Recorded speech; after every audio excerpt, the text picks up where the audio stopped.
Yes, good people. Big up to all of you. Appreciate you all finding the time to join the show this particular morning. I hope you're all doing well. And I must say, welcome back to Chester's Perspective. Welcome back to another edition of the Blue Morning Show. And today we're going to be reviewing Chelsea one win against Tottenham in their home turf. It wasn't pretty, it was dirty, it was chaotic, but I'll take it. Was and beautiful. It doesn't have to be beautiful, but that's by the way. I do hope you're all doing well.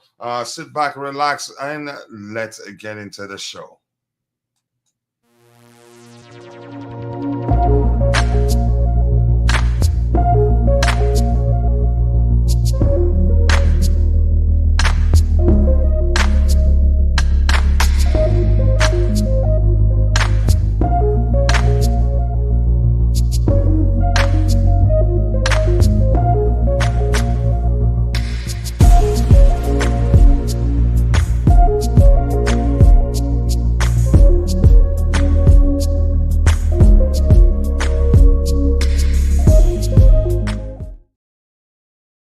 Yes, people, once again, welcome back to Chelsea's Perspective. Welcome back to another Blue Morning show, specifically Chelsea's away win. You could call it that. 4-1 win to Tottenham. Nobody gave us a chance, only a few people. This something that truthfully gave us, the Chelsea fans, hope was that, we played them 30, was it 38 times plus? I can't quite remember the number. We'll look at it in a bit. And we've beaten them 16, is it 12 times? Or 16 times why they've beaten us. Let me just not throw the numbers at you. I right from my wazoo. We'll get back to that in a bit. But I have to say hello to people in the chat already. Right, a lot of comments are there already. And the first person to comment is my bro, keeping it real, Chelsea, formerly known as at a time podcast. Nice to see you, brother. I hope you're doing well. Oh, what a great blue morning indeed. Wonderful blue morning, a great blue morning, delicious blue morning, in my opinion. I'm going to say this again. It was chaotic. It was ugly. It was dirty. Do I care? No, we won, and that's what it takes. The game turned chaotic, and we still played. And had we been clinical in front of goals, still, I get it. We won 4-1, but we could have scored up to 8 goals. In my opinion, I appreciate you saying that, brother. I hope you're doing well. And please be sure to go check out his YouTube channel, subscribe, and let him know I sent you. And while you do that, if you're watching, and keep dropping the likes on the stream. The likes do go a long way. Big up, coach. Happy for the win and the hat trick. Yep, I think I agree with you. But the performance needs to be discussed. Should have been a 6-1, 8-1 actually, but I'll take it. Honestly, should have been 6-1 at least. How were Sports are packing the bus of 40 yards up? Here's the thing, we exploited the high line very well. And Man City, I think it's going to be like this too, because they play a very high line too. And get everything they say, Johnny of a million miles does start with a step, with a single step. And that being the case, us scoring goals, I think if anything, it would do our confidence a world of good. It's as simple as that. It would do our confidence a world of good. Maybe next time, if we get 16 chances, we'll score at least 12. But I'm quite sure we didn't score even half of the chances we created yesterday. But that's, by the way, we won. We've seen worse days, honestly.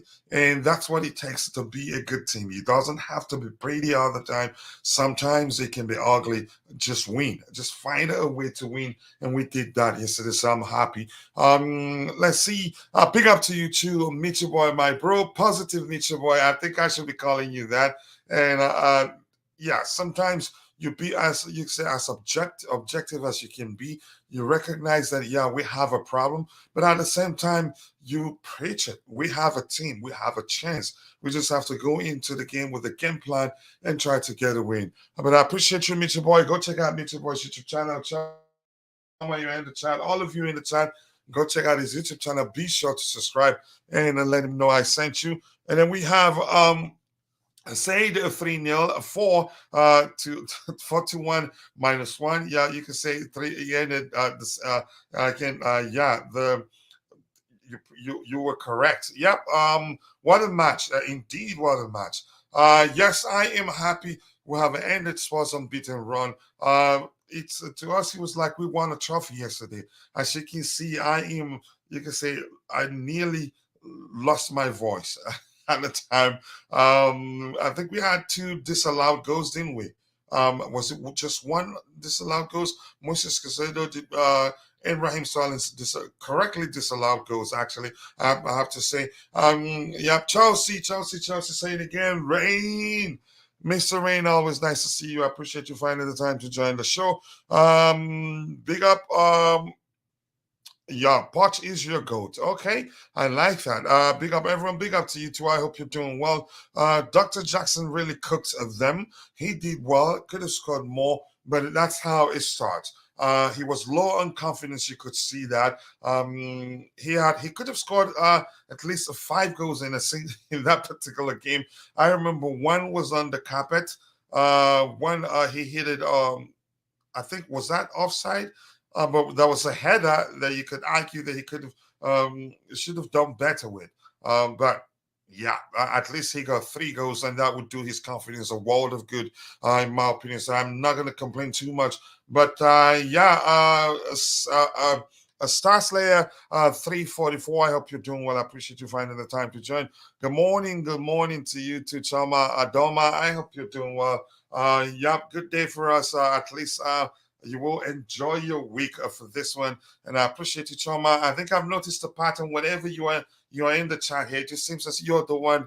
I think I'm.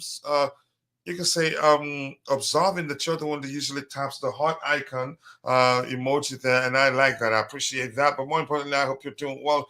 Big up Kachula, good morning. I can't complain. A result, a win, hopefully we'll build on it. I think we will. I think we will. And if you remember, I've been telling people the so-called big games where people are saying that we're going to be, they're going to mop the floor with us.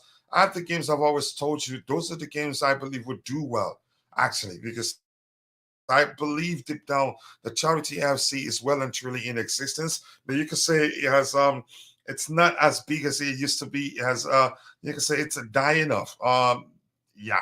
And this that win yesterday will be good. It will do the young players a world of good. It will be good for their confidence. And I'm thankful for that win. Let's see what else we have here. Keep dropping the likes on the stream, people. The likes to go a long way. I will be here for the next 2 hours. Oh, wow. You're here for the conversation. You're here for the rewatch, whatever you want to call it, or to relive that win. As ugly as it was, as chaotic as it was, I'll take it. I think it was one of the Neville brothers that said, "Yeah, it was chaotic. I'll take it. I don't care."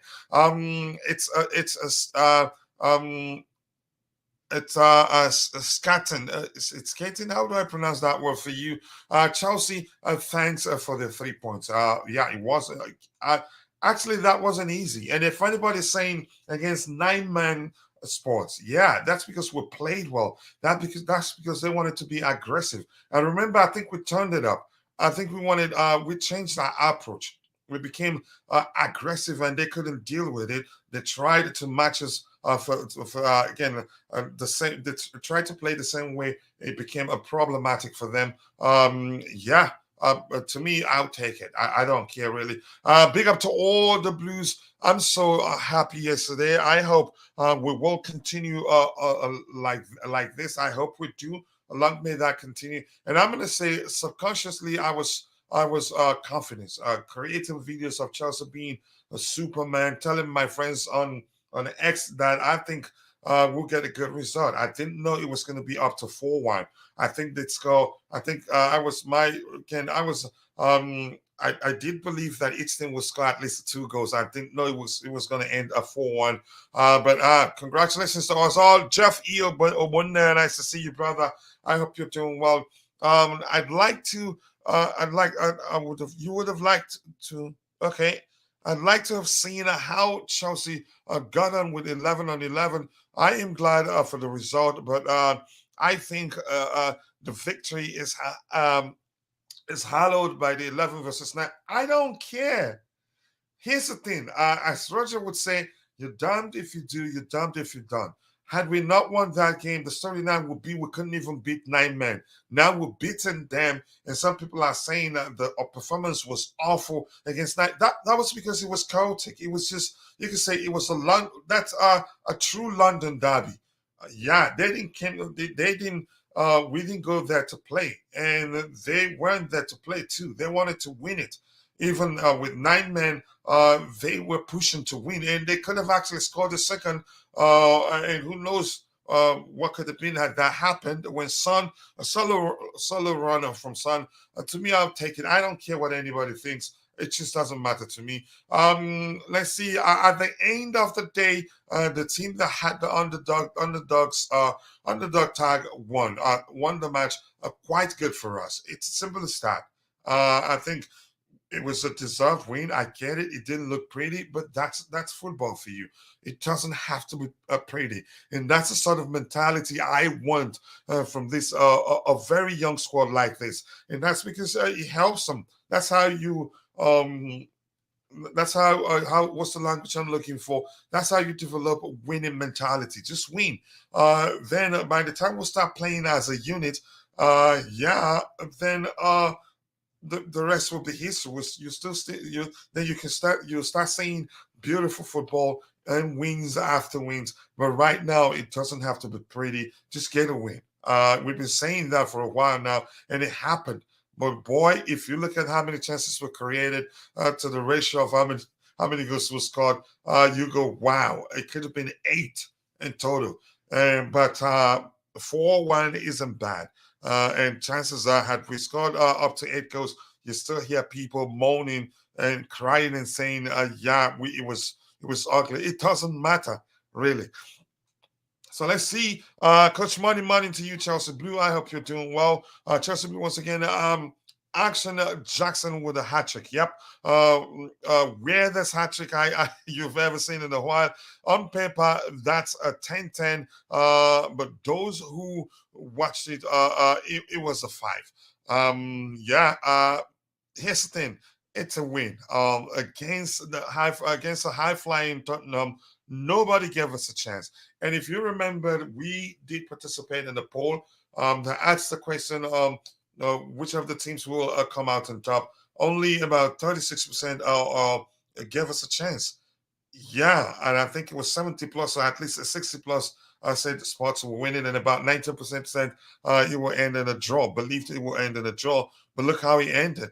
In my opinion, we conceded one from them, and it was a deflected goal. So that tells you everything you need to know. I get it. A lot of people, a lot of the content creators are saying it was an awful performance. Yeah, I if that's how you want to see it, I'd say it was a good performance. Because it takes concentration. It takes us not letting it get into our head that we're playing against 9 men to come out on top, and that's just the truth. Uh, yeah, we've had a situation where we played against 10 men and still didn't win. If that makes sense.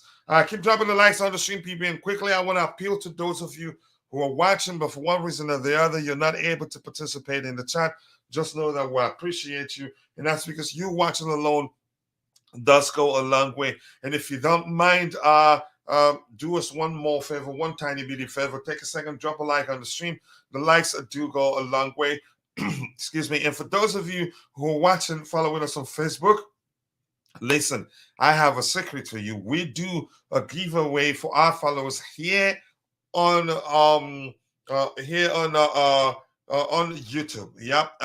That wouldn't you join excuse me, subscribing to the channel on YouTube will not stop you from following us on Facebook. You could still continue doing that, or on Twitter, up to you. But if you join us, if you subscribe to the channel on YouTube, you get a chance to win at least a $50 if you're a student. So I advise you to come subscribe to the channel on YouTube. Let's see, have I addressed that one? Honest thoughts, would have won it if it was 11-11 for the whole match. I don't think I don't think we can read anything into the result last night. In my humble opinion, here's the thing. The way I see it, we won, and that's all that matters. The beautiful game. Some of the Chelsea fans or content creators have been calling, just find a way to start winning games. These are young players, and they just need to win. And the more you win, the more they develop what we call winning mentality, and the rest will be history. With time, you can say they will be well rehearsed and start playing more and more as a unit. And yeah, we can do better in the future. But I'll take this one. Once more, it was chaotic, it was dirty, it was crazy. It was, you could say, in my opinion, one of the craziest London derbies that I've ever seen. Honestly, except one that I can remember, that Jamaica Lobby was carded and it was chaotic against Arsenal. But this one is up there, even worse, in my opinion, in terms of how dirty it was. But this, by the way, when last Chelsea played, scored a hat trick in the Premiership, yeah, 23-4. So I don't care what anybody says. We won. Costa versus Bali, maybe. Something like that.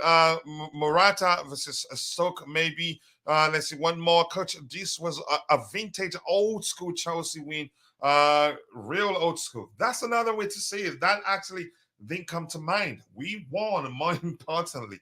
I honestly, once more, do not care what anybody thinks. Yeah, I do not care what anybody thinks. It's a win. Yeah. Funny comments are saying if Son had scored one of those chances Chelsea created also.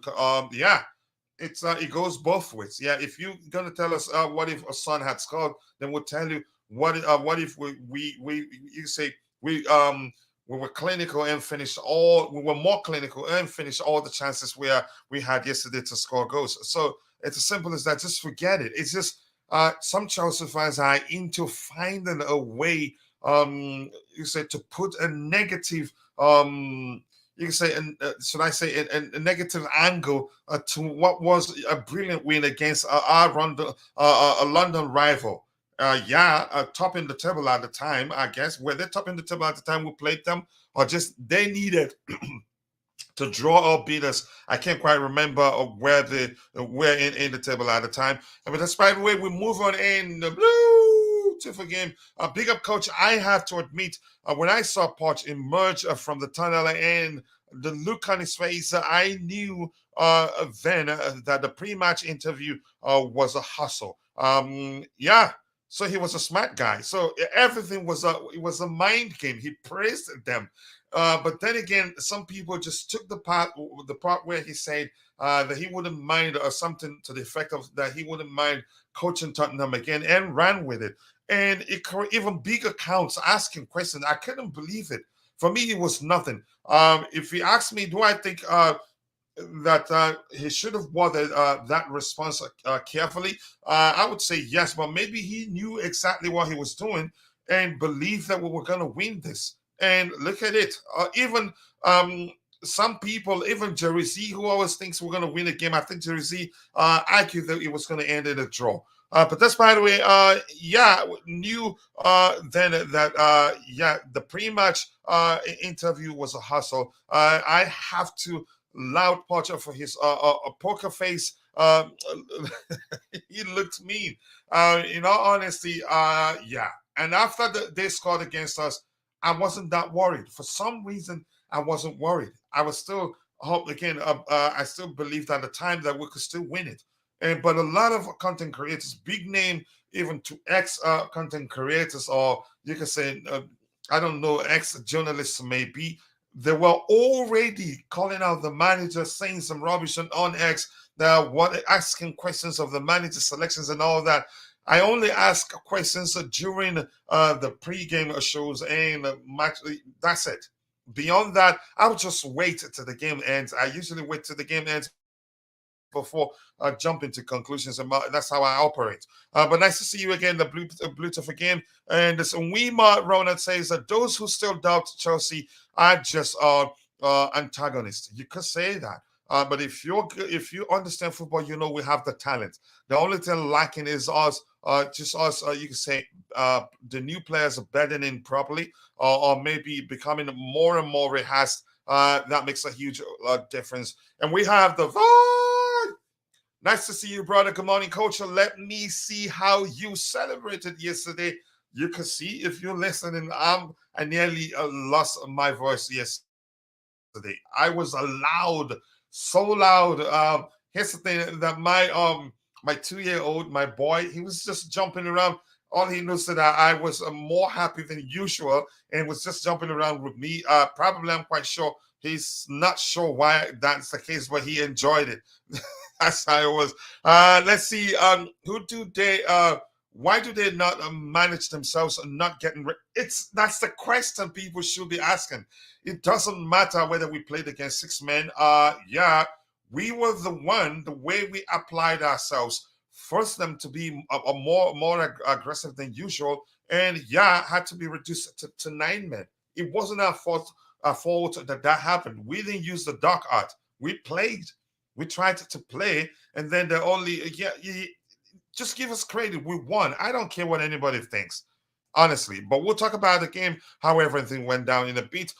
Things you love to see. Jackson shushing the home fans proper chows. Yeah, I hope he gets again. That would definitely that particular goal. The 3 goals would do him a world of good. Hopefully, that's just a beginning of more of goals would see come from him. We have a lot Casado and a fully unlocked Cole Palmer. You could argue that they're looking more confident by the day.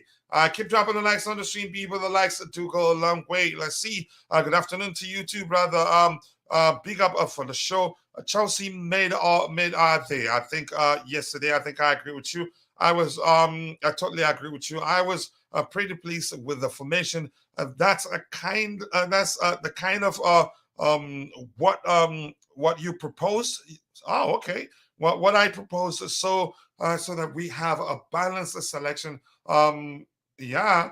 I'm just happy. Blues, yes, I agree with you. That's Mustafa. Nice to see you, Mustafa. Sports fans should have allowed Casado goal. Okay, say the goal to stand on Romero would have been on the pitch once once Casado's goal got disallowed. It was always a red. Oh yeah, but even at that, except if the referee didn't see that, whether that goal was allowed, I think it'd still be a red. It doesn't matter. It was a dangerous tackle, in my opinion. Not being negative, coach. I am a realist. Let's hear you. I just cannot get hyped about beating 9 men. That should be a given. I am happy with the result. I get it. I get your argument. But have you considered the fact that they were forced to be as aggressive as they were, given how well we applied ourselves? Yeah.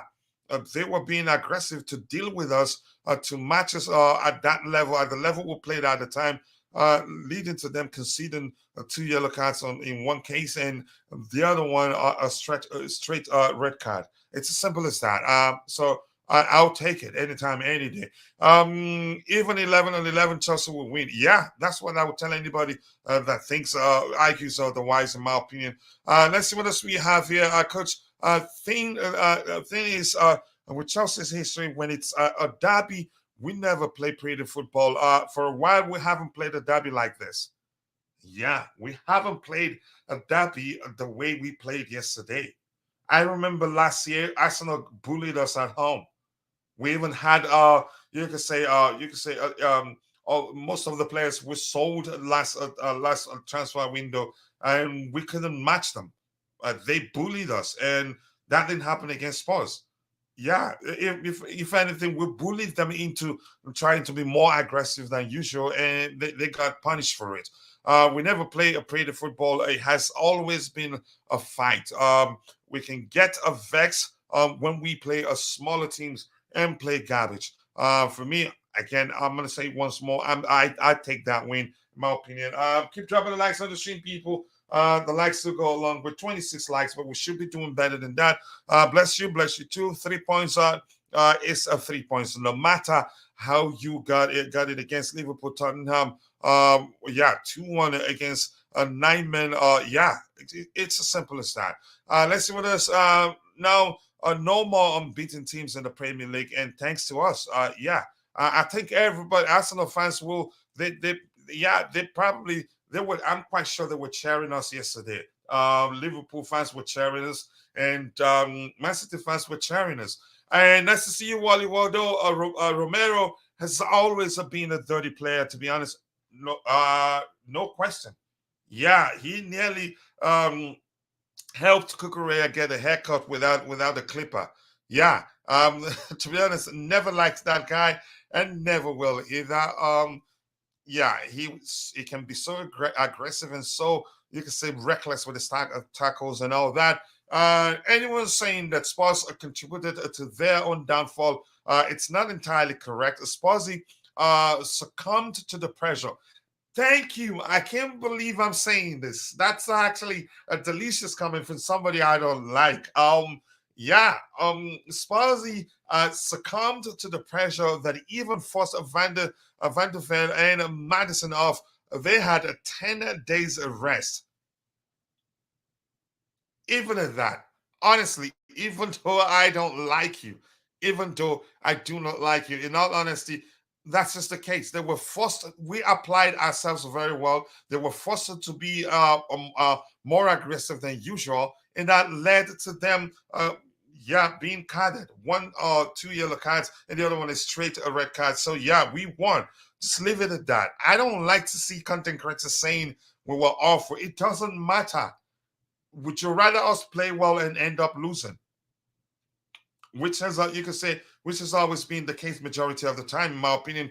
These fixture is just big for them, which is why they restored to violence, just like a battle of the breach. Yeah, they just tried to show they can match us. You can say yeah. With aggression. Holler to you. Nice to see you, brother. I hope you're doing well, Roger. Let's see. And dog here of first half 2-footed tackle on Starling. Yeah, excited. So I think he stayed longer on the pitch than he should have actually. Should have been a straight or red card. No matter if it was not with intent or whether it was intentional or not. Yeah, I think I agree with you. The problem of this Chelsea players is that when playing against the teams that sit back, they find it difficult. I think with time, I think they will start doing well against low blocks. The manager will find a solution to that. But we need profile players. We need players such as Nani Madueke is one of the best dribblers we have at the club right now. You can argue Connie Chukwemeka also, but we need a serious dazzler in the team. And I think we'll sign another 10 in January. But we'll find out. Let's see. Starling and Jackson individualism. Individualism is very detrimental. Both of them can provide 3 assists and 3 goals if they think about the meaning of a team. That will come with time. Remember when Jackson started during preseason, what I liked the most about him was that he was selfless. He wasn't selfish, but I think he needed to be a bit more selfish to sort out his mini goal drought. I call it. I think he will change with time, and it's up to the manager to address that. But that's my concern. That's the least of my concern. You always want your attackers to be a bit you can say a bit selfish sometimes to sort out a goal drought situation. Let's see what else we have here. I didn't watch the game, but I watched the highlights. I honestly didn't expect this result, which was why you avoided watching the game because you thought it cost you pains. But I had to watch it because I have a show to host. If Casade's goal were valid, surely they will not come back to Romero's fault. No, it was so dangerous. I don't believe they'd overlook it. They still haven't come look at it. Yeah. So you're saying had he broken what's his name Enzo's leg, then we won't get punished. Yeah, so I don't agree. Maybe someone else correct me if that's how it's done. And the beautiful game once again saying Coach Terry Flewis had his biggest ever record-breaking stream last night. The banter was off the chart. I've watched all the sports content creators channels today, and I cannot stop laughing. They thought they were gonna mop the floor with us, and I'm glad they did. Hello to you too. Nice is Constantine Dante. Much love to you, brother. Even though I'm losing my voice, I couldn't hold myself. I just had to I call you out for maybe shout you out like it's we say it here. Thank you, I appreciate that, Coach. We have to sort out issues before the City game. What were the what name the issues? For me, I think we could do with chances we can do. You can say we can do better with a much balanced lineup. I don't think we shouldn't play Levi Cowell in the left back the next game. I don't think we should. I think the game was chaotic for some reason. I can't quite put my fingers on right now, but I think we'll find out very soon. Let's see what else we have here. Coach, it looks it looks as if all our attackers want to rush to the pudding without a finishing the dinner and vegetables. So what's the rush? A composure would help them. They need a nanny. I think you could say these are mainly kids. Jackson and you could argue they were nervous. In my opinion, to them, some of them, this that particular game probably was the biggest game they've ever played in the Premier League. Yeah, if you ask me, the London Derby, Chelsea, Tottenham versus Chelsea. Do I win a prize for predicting Jackson's hat trick? No. Here's the thing: I knew Jackson. I suspected Jackson was going to start, but during the live show, I was convinced to start thinking otherwise. But I was certain Conor Gallagher starts, and that was the one I said if he didn't, $100 giveaway. But lo and behold, he started. Hello to you too, everyone. A great game of drama last night. I cannot believe so many fans over the top saying we were so bad. I don't care. Here's the thing. It's easy to say we were so bad. Probably, I'm quite sure that those that are saying that we were so bad are those that didn't expect us to get a win.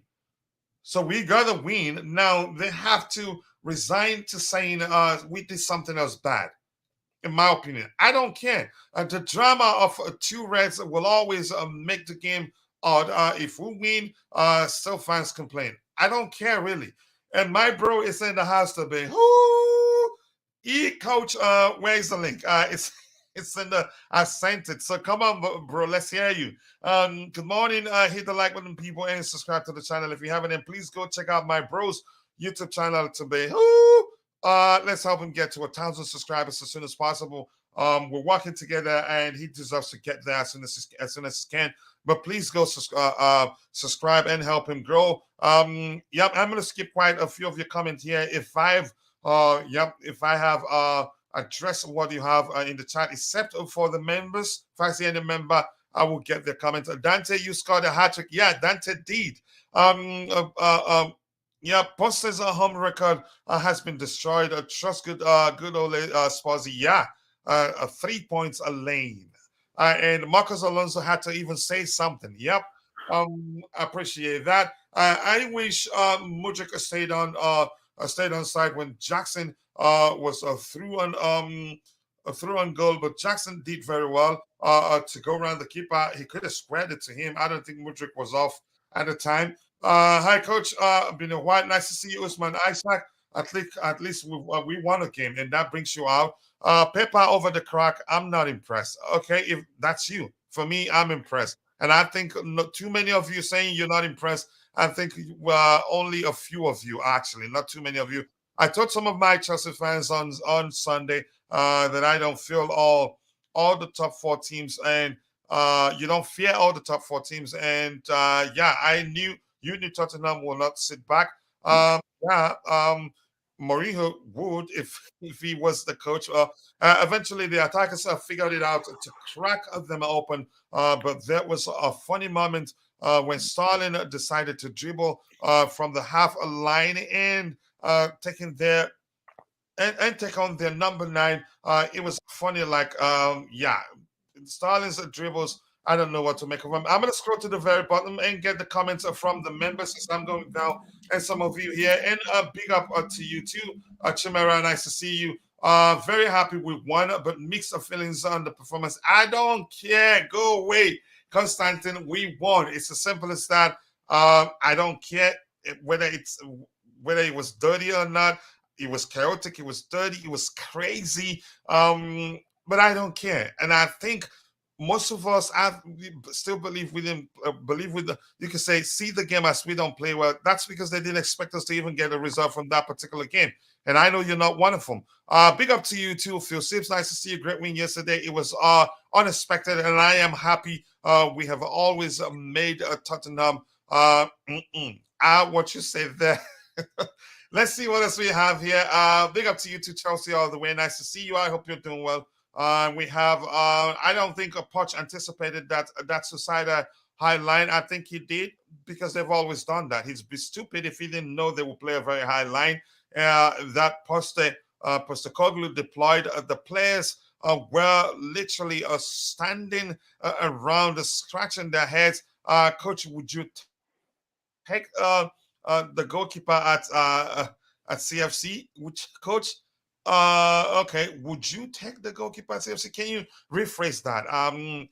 Coach, we won, but so shameful and disgust. No, I'm shameless.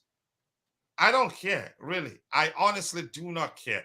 Mudrik has immense talent and work rate, and the pace is on an Mbappe's level. But now I think he needs to start the game of footy to reach world class. I think he would be there. Probably, I think he should have started the game, in my opinion. Yeah, I wouldn't have started him on the bench, but we won. No need to complain. What was evident is that we have not practiced a team going down men that also play a high line. If Poch and his staff did their homework, they would know that Angie does not pack the bus. No, I think they play a very high line. I think probably we anticipated they play a high line. Even if we didn't, yeah, we did at some point notice. Yeah, we can actually bypass their back line and get a lot of goals, and that happened, Coach. I am tired of pundits and ungrateful fans never giving us a credit for any win. Yeah, that's how it's been. So I'm gonna go to Roger. You've been here. I think the chat is on fire. That's how it usually is whenever we get a win like this. Let's say you're Roger. What a win! But the question I'm gonna start with two things. Did you expect us to win by 4-1? And why was that game as chaotic as it was, as dirty as it was, as crazy as it was? However you see it, let's hear you, Roger. Good morning, Coach. Hola, señor. Gracias. Ciao. Dos cerveza, por favor. So listen, I kind of disagree with a lot of what you said, but I get what you said. I understand.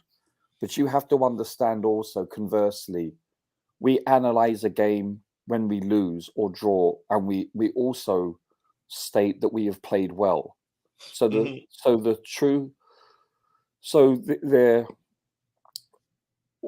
we can also say truthfully that the same can apply when we win ugly. Okay, yeah. I believe it's not so much that we won this game, it's so much that they lost it. You know, we won it based on the fact that they were very ill-disciplined. Listen, this is a strong rivalry. It has been for many years, not just in the last 5-10 years. We're talking about going back 30-40 years. It's always been a hell of a rivalry. However, it's been amplified more especially since the battle at the bridge. There's a couple of players that stood out to me. And by the way, I just want to say that these players that were sent off for Tottenham, they committed what I believe were fouls that should have been sent off earlier. And I hope that Enzo, his leg, his ankle probably swelled up. So every time I watch that replay, it looks worse. He was lucky. Yeah, I just hope he's injury free with it. But Romero, he went. He that kick out. Well, Beckham got that same kick out, and that was a red. Yeah, I understand different tournament and so forth, but that was a really petulant. I think a petulant kick out. Any other time, that gets sent off. It's that simple. And Ndugu leaves the ground 2-footed, I mean, if you don't have to make contact with someone for it to be a red card, even though there Yeah, was contact if made. that's a danger of somebody getting hurt. Yeah, and I listen. You go 2-footed like that, nothing's good's going to come out of it. That was listen. You could say they were feeling the pressure, however you want to term it. They were ill-disciplined. Period. And I think, listen, we didn't score until they were down a man. That's a fact. By the way, Caicedo's goal was beautiful with his weaker foot. Oh I mean, yeah. plus the fact that Jackson was offside so close to the 18-yard line, I don't think that's Mhm. really interfering with the play. The keeper had chance to see it. He just reacted late. Beautiful shot, by the way. There's a couple of players that stood out to me, and they were both negative. That would be obviously my cousin. He was Mhm. putrid, coach. Absolutely. Listen, even that easy pass to whoever's on the right side on the crossover, Mhm. he gave it away with such a poor pass, and that resulted in the second yellow card for Dogu. So do you understand? It's like he couldn't even do. I mean, he's fortuitous to get that tackle. I mean, that was a great breakaway. It was 3-on-2, if I'm not mistaken. Should have come away with a goal, but he was inept all game long for the most part. Really was. And unfortunately, Mudryk came on, and yeah, he was quite poor. His passing was poor, and I looked at his stats, and the stats backed it up. Listen, you look at Colwell, you look at people like Modric. Yes, they were up for the game. They're young, they lack experience. So I think Poch did a great thing by taking Colwell off at half time because he would have been sent off. I didn't see him continuing the game had he Yeah, continued to I play. expected the manager to take him off. It Yeah, was it's a the good right thing. decision. Yeah. Yeah. Listen, we were fortuitous. We got our third goal in the 94th minute. They came close. We were hairlines away from keeping them on side on one occasion, and the other occasion, I forgot the gentleman's name. He missed the header from point blank range. We could have actually easily lost this game technically. Yes, we had 3 goals chalked off, but they had opportunities. One other player that has come to mind, I thought had a poor game, believe it or not, and that's the player that was player of the match. He that that opportunity he had, point blank range also with the header, that was poor. Yeah. So he scored 5, but he missed a 15. Yeah, pretty much. I mean, honestly, he could have got about 5 or 6 goals. I mean, he shot one way over the bar. It was a rugby conversion, Mhm. and he's in confidence. He's already got his hat trick. So I understand the game is won for all intents and purposes, but still, you should be putting that away or at least hitting the target. But that header, for instance, you can tell it looks like he's never seen a bloody football before with his head. He's so inept, aerially speaking. He really is. I'm just telling you how it is. I have no agenda. I'm just telling you. The thing that really got me in this whole match, coach, was the fact that we were not able to break them down. We weren't, and that's because you listen to Craig, um, and he's correct about this. He's correct about one thing, and from ESPN, and he's right. We only started to break them down is when we had the deep runners from midfield. You can't. He's correct because you have to give them a running start to break it, and we weren't doing that. Our runs were only coming from the high line players. And it wasn't until we started making deeper runs before the crosses were made or the passes were made that we were successful. And this is basic. It's like this should have been. It was frustrating, but it was the fact that, coach, they're down to 9 bloody men. 9. And we couldn't really take advantage of that for the vast majority of the game. That's the telling thing. Now, yes, we won, and an ugly win is an ugly win. I totally agree with that. Teams win ugly. That's just as good as winning beautifully. I get that. I totally understand the other side of the coin. I really do. But I'm being not ultra critical. I'm being honest with my assessment. There were actually, to be honest with you, I came away from this game more disappointed than I was with the victory, based on the fact that, and I get it, we're a young team. I concede that. There's reasons for this. And as Bobby, I hope I don't come across as someone with an agenda. I don't. But when you consider, had this been an informed team like a Liverpool that are really proficient and very clinical in front of goal, they would have scored realistically 7, 8 goals. No, Manchester City. Do you think Haaland misses that header from 3, 4 yards out? How many goals do you think Haaland gets in this game if he's Jackson, realistically? Now, I know it's unfair to compare Jackson to Haaland. I get it. I'm just giving you the other side of the coin. This is a 7, 8, 9, 10 drubbing. Easily. I mean, City do this with 11 men on the field, let alone 9. I mean, that's the equivalent of a 3-year-old going up against Mike Tyson in the ring. Do you see my logic here? Now I get the other side I get where you're coming from. My own argument is that we were the one that forced them to be more aggressive than usual, and that led, which highlighted their ill discipline, which led to them getting the two red cards. But you made the point when you started. Coach, can I just say something though? No, we didn't really, because when you think about it, they had a second goal disallowed. They were dominating the first 15, 20 minutes. They were on top of us. All right, let me leave it at the fact that we took advantage of the fact that we're 9 men down. We could have scored 8. Yeah, I mean, at least we didn't draw or lose this game, which we could have, by the way, quite easily. Exactly. So I'm glad we won. Had we lost this game with against 9 men, you know what happens. Can I just say this one thing very briefly? The one statistic that sticks out more than anything, you know what that is? It's the fouls we committed. 21 fouls. We just kept on giving them opportunity, like Gusto giving a foul that led to that cross that they nearly scored. You can't do this. We were playing into their hands, fouling them constantly. Mudryk, 4 fouls. You can't do this. You've got to be composed, and we lacked composure. And I get that. That's a sign of a very youthful team. I get that. But I think we play poorly. That statistic, more than any other, stuck out to me. We will look at the numbers, but I get the point you make. Whether we play well or badly, whether we win or lose, we still talk about how we play. Because the fact remains, nobody gave us a chance. We were the underdogs. I agree. Yeah, I thought we'd come away with a draw. I'll be honest, and I would have been happy with a draw. Yeah, go ahead. I would have been happy with a draw. Let's be honest.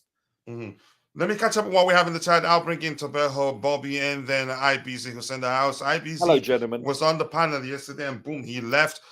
Before this game, Tottenham barely made mistakes, and all my days, Chelsea forced them into so much errors after conceding the first goal. That's how I see it. Well, the reason why they try to be as more aggressive than usual, but I totally understand Roger's argument. It's important to point areas. It could have been, and the truth remains, if we had Haaland, he'd score 15 goals in that particular game. It's as simple as that, but we'll take it. It's a step forward in the right direction, in my opinion. Madison's pass for the first goal was delicious, in my opinion. And Roger, as Roger would say, they were is that fortuitous? How do you pronounce it? Yeah, fortuitous. Fortuitous. Yeah. Bobby, I'll come to you, please, because I was just gonna say, because my nurse is milling around about to start my treatment, and I might be able to talk. I don't know. It's ad hoc. So if I can quickly get a word in, Bobby. No, that's fine. That's fine. It's nobody's fault. I'm just asking. If not, I don't mind. I'll hold on and just take my chances. Go ahead. No, go ahead. Let's do that for you. Thank you so much. I know Tobeho will understand. Tobago, thank you. It's just I don't know this particular nurse. Sometimes she doesn't like me talking. I don't. But look, I do have to get this in quickly.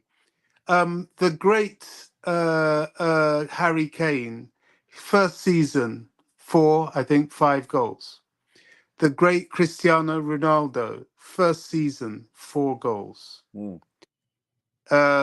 Nicolas Jackson with his hat trick is now already on 5 and he's not yet halfway through the season. So let me just put that out there for him.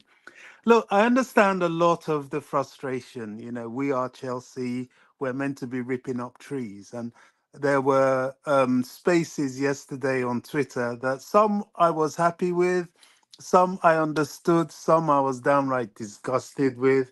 I don't think the excuse of, oh, this is my opinion, is enough for being an absolute fool. There have also been some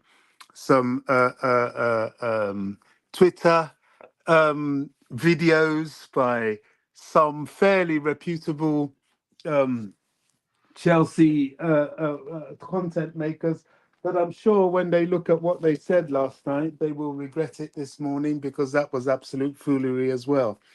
Look, we are a young team, the youngest in the Premier League. We are low on confidence.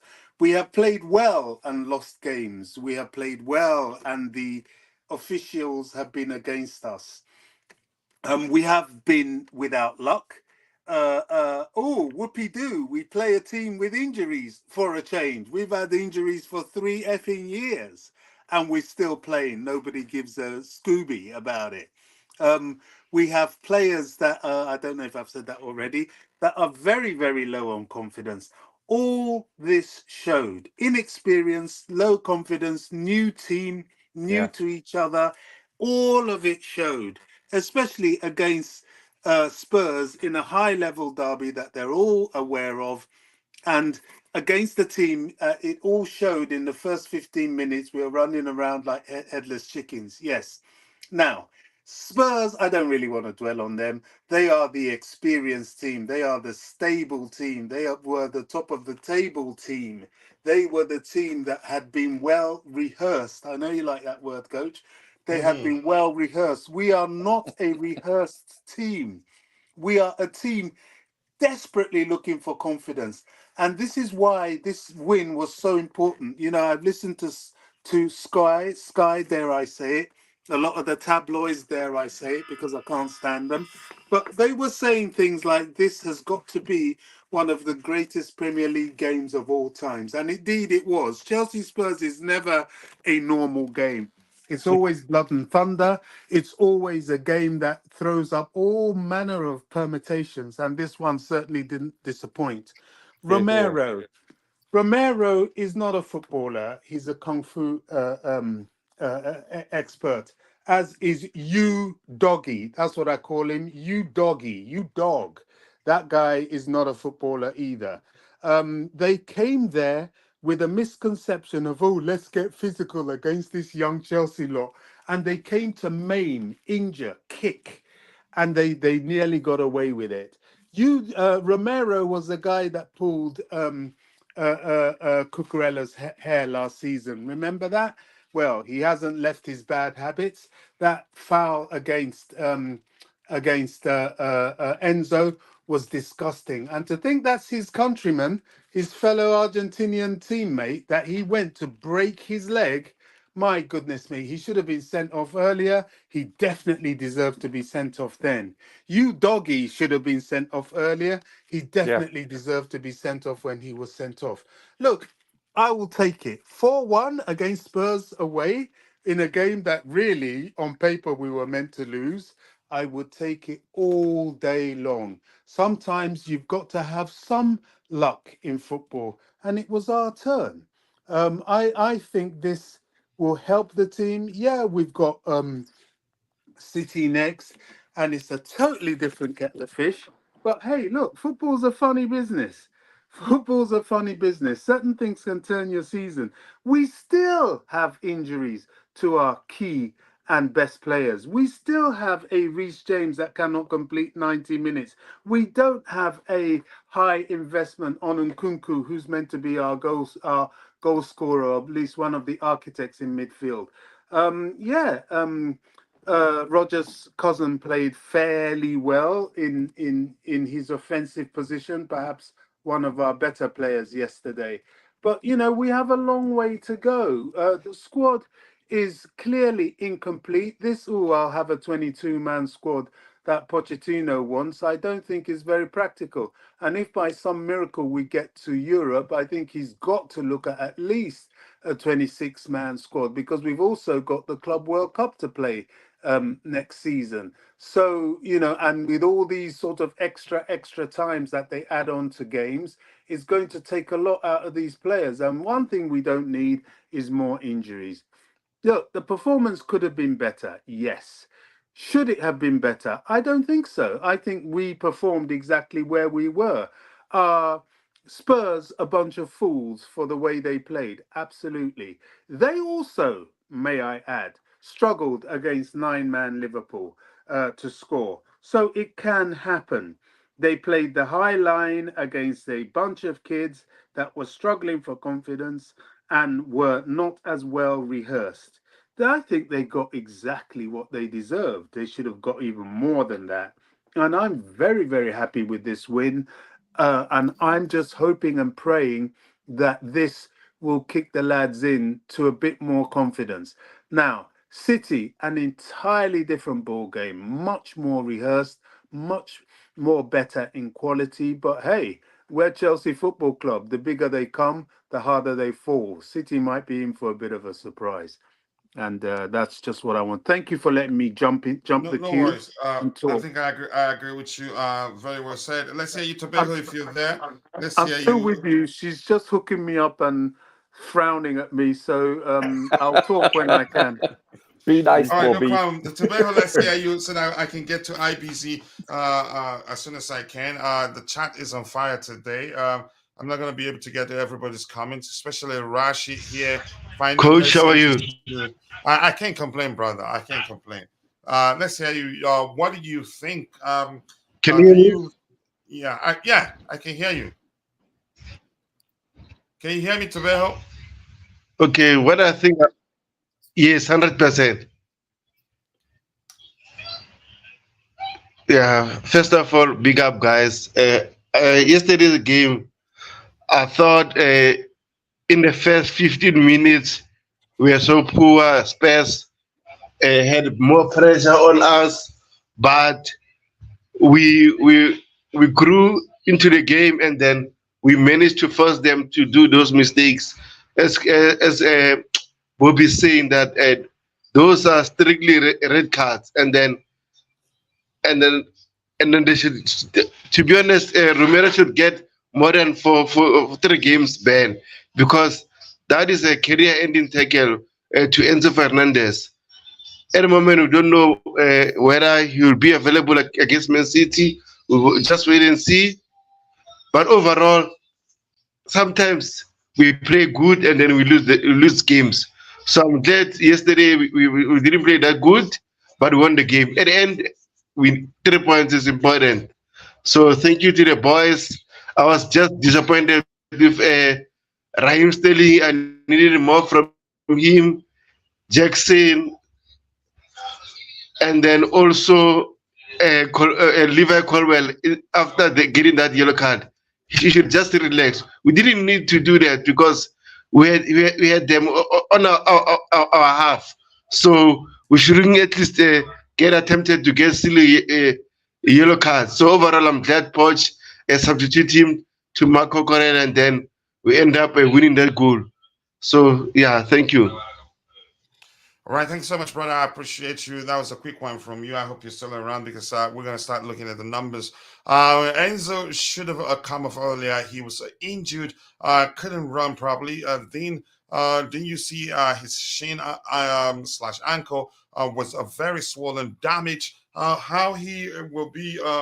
Hope he will be okay for next week. I hope he will be. He's proven to be one of our most important players. IBC, I'll get back to you. I'll get to you in just a few seconds here. I can say this goal should have stood. How can you impair the goalkeeper from that distance? Was that the reason why he was disallowed? I'm not too sure. Finally, Poch made a sub that made a perfect sense. Taking Colwell off for Kukurea, had he stayed on, chances are he'd get would have gotten could have gotten the second yellow and then be sent off.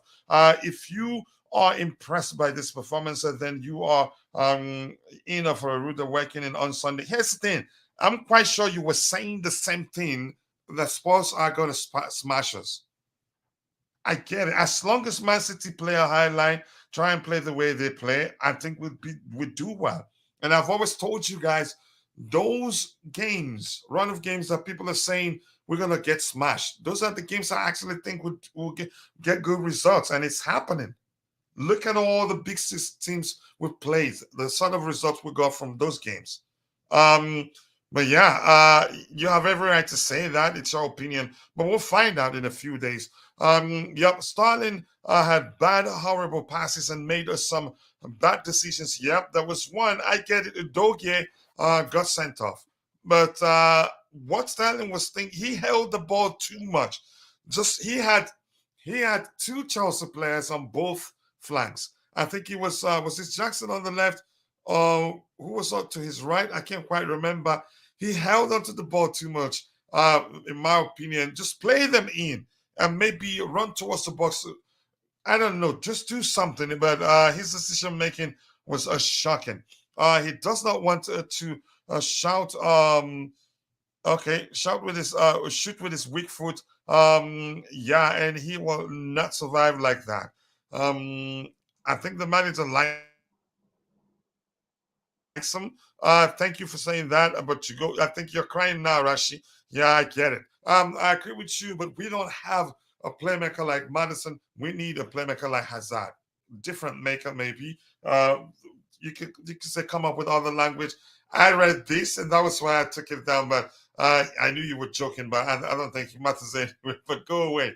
Let's see. Rain, nice to see you. It was so crazy. I nearly lost my voice yesterday.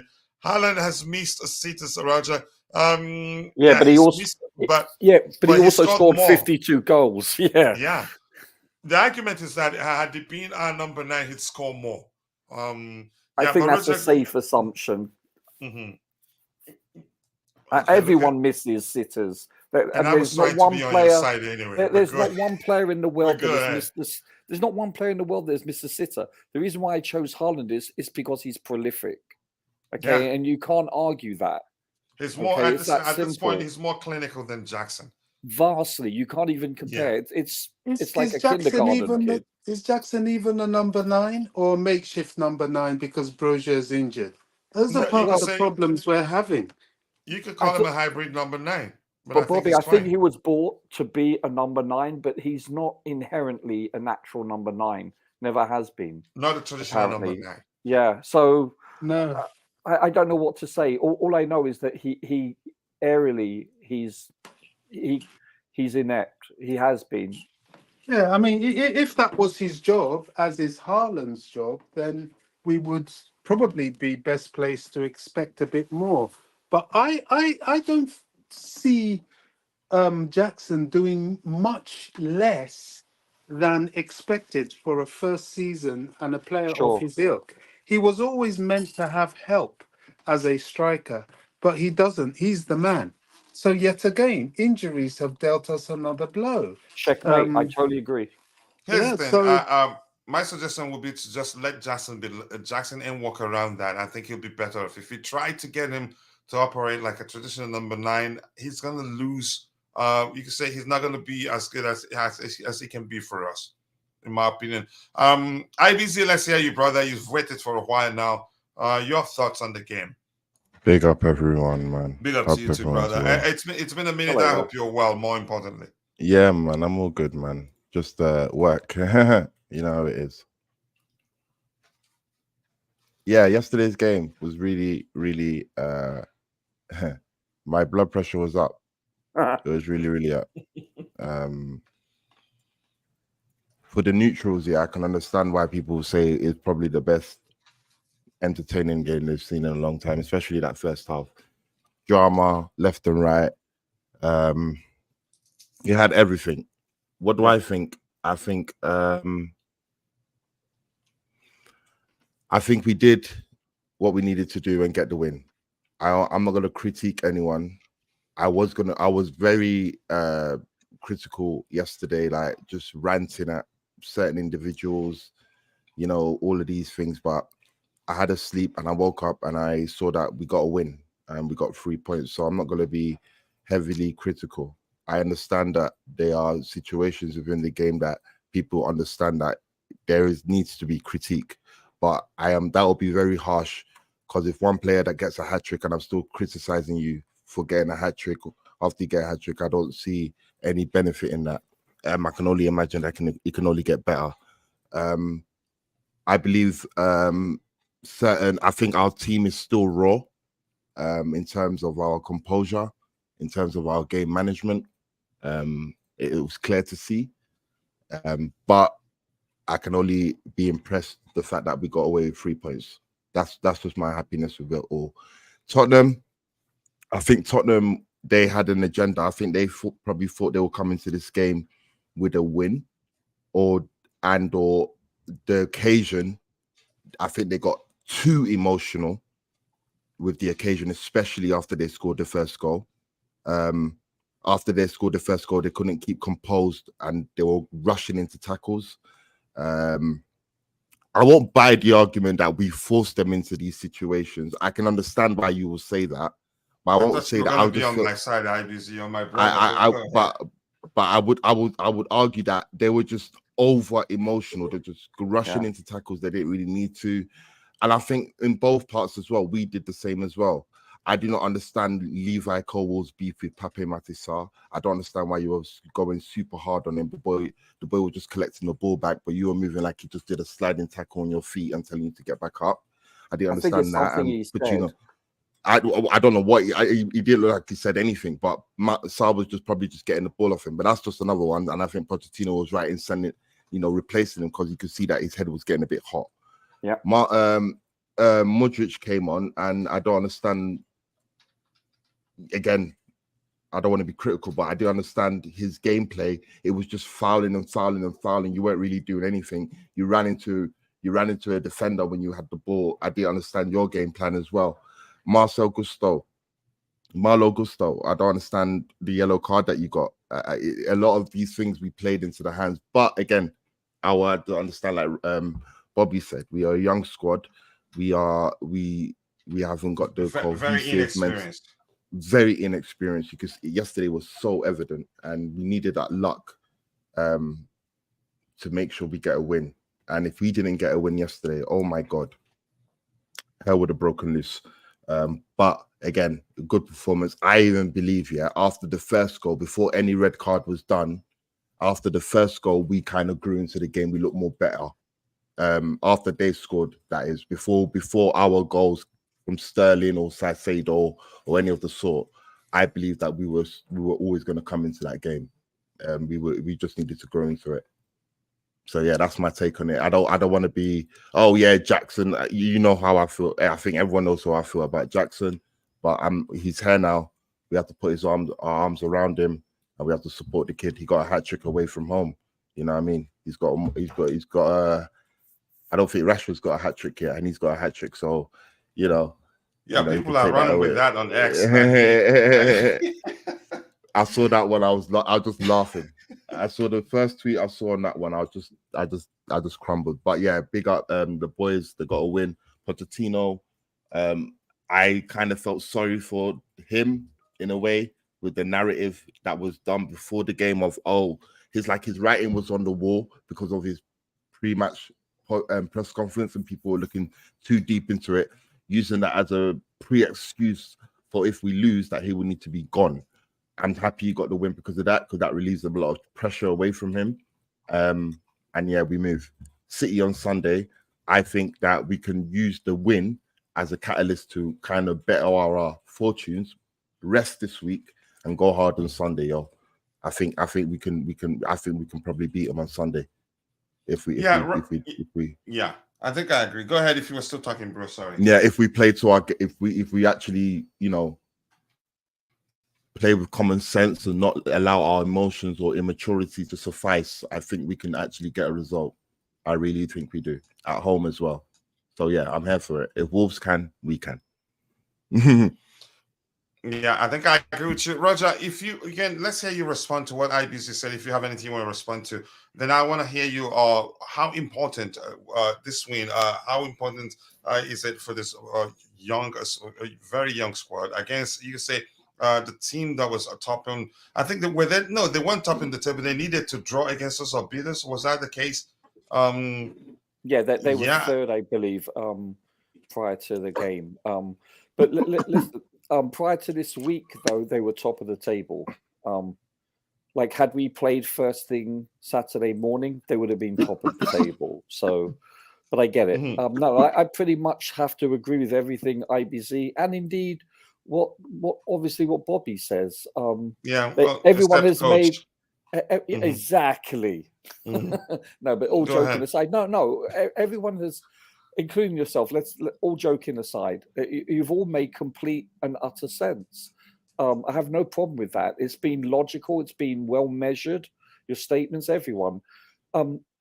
You're right, though. Everyone's right. We have to put things in perspective. This is the youngest team in the league, and it showed for many in many ways in this match, like losing our composure and so forth. Something that you wouldn't attribute to a veteran squad like Spurs, which is more perplexing, especially when you're playing at home. You know, had they been playing at the Bridge, then yeah, I can see it, but not really. So, as I said, I believe we were fortuitous. Let's be honest that they lost it, but I think it's the pressure of this fixture also. Yes, that's why I say that's why I believe that if I want to show any if I just want to be objective, I believe that the downfall of Tottenham was the fact that Beautiful Game just they said they played to the fixture. There was no reason why at 1-0 up. Romero's Romero, he just, I don't know, the whole situation. You should have been sent off from what you did to Levi Colwill. That didn't even get looked at. Gary Neville was pinpointing at that. But again, because it didn't have enough violence in it. I'm sorry, that's a sending off. Yeah, he didn't break his leg. They used some sort of excuse to cover up why they said it wasn't malicious. They said it was not malicious or something like that. Which I think, exactly.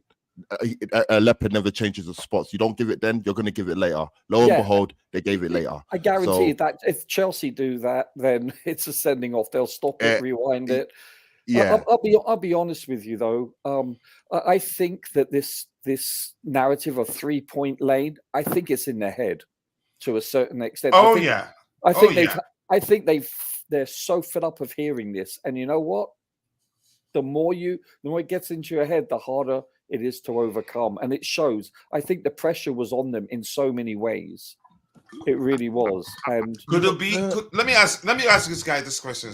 You guys this question. Just the same thing with you can say our case with Brentford. Could it be that the focus of the players, even when the manager doesn't want that to be the case, would be to make sure they win this one because they've been beating us ever since. They want more. You can say, I think there's a chance, like you've explained, Roger. And I think IBC did say that again. I think that may well be the case. Their focus. It shouldn't be, but it probably is because they're human, right? Yeah. This is a veteran team, though. No, but exactly. Sorry. I know we're very self-critical and maybe rightly so, but in my opinion, Spurs lost their heads more than we did. Oh exactly. For sure. Exactly. Did we even lose our head? We did. We did. We did. We kind of played a little bit. Exactly. Yeah. We didn't have composure, and that is the youth showing. You know, young kids. Exactly. They're in a situation where they need to be composed. You know, and you know, there's pressure that they should win because they're playing against 9 men. We have an excuse. They don't. And their reckless challenges. I mean, Postecoglou came out and he was saying, oh, well, this and that. But I know behind closed doors, he's going to roast some players. And, you know, the Spurs faithful were trying to make the excuse for you, Doggy, and saying, oh, he's young, he was out on loan last season. BS. Our players are younger, and most of them didn't even play in the Premier League or any English league last season. So I'm not buying that. We weren't as reckless in the challenge as him. Both he and Romario, I hope they have a very long ban because their tackles were dangerous. You know, the one by maybe Romero, but Udogie, no. Maybe Romero. No, Udogie is him as well. Udogie wasn't dangerous because of Sterling moving his leg. Had he not moved his leg, you're looking at a leg breaker, coach. Exactly. No, we're not. And the tackle we're talking about isn't even the one he got the red card for.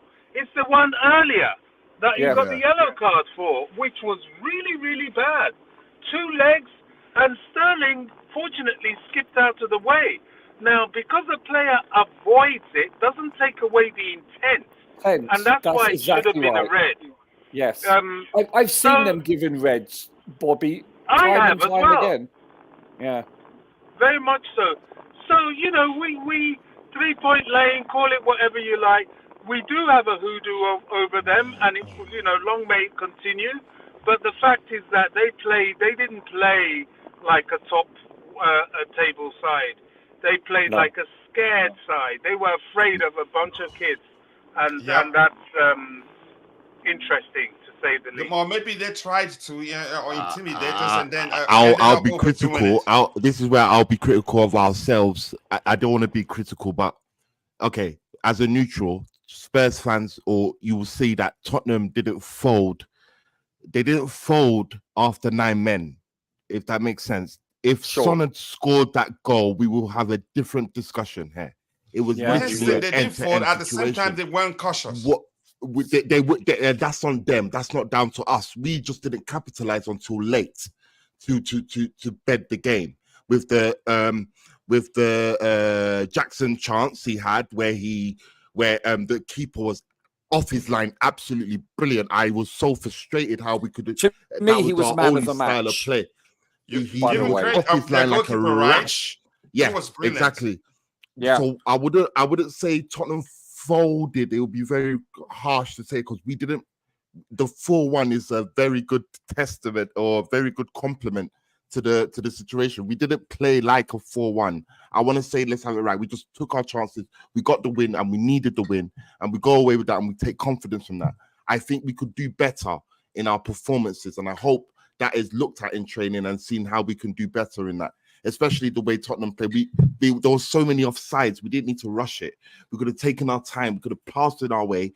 That last-minute run, that will take that, you know, Germany, they got 9 men. We got 11. We had the advantage to pick them out. But I understand. Sometimes you've got to win playing badly. No, I understand that. I understand that. And that's why I'll take the win. I'll take the win. And I'm happy we got the win regardless. It's a big game. Jackson got a hat-trick. Yeah. And he can take that away from him and, you know, build confidence. And I hope he does. But I won't look at that performance and say, okay, if apart from the win, I believe our draw at Stamford Bridge was a better performance than this win here at the new Tottenham Stadium yesterday. For sure. That's how I'll look at it. So, you know, that's just the perspective in terms of performances. But I will take the win and we move from there. But again, I hope that we do not use our immaturity again. I hope that Pochettino can harness that. It's a big ask because these are kids. But I hope Pochettino could just harness some sort of maturity, game management, and make us go through games without having to. Actually, also, you have to give credit to their manager in the press conference afterwards. He was measured. He was respectful. He wasn't like a Ten Hag where he comes out and just... No, he wasn't like Arteta. He didn't. Right, he didn't Arteta also. Yeah, exactly. It's like he was respectful.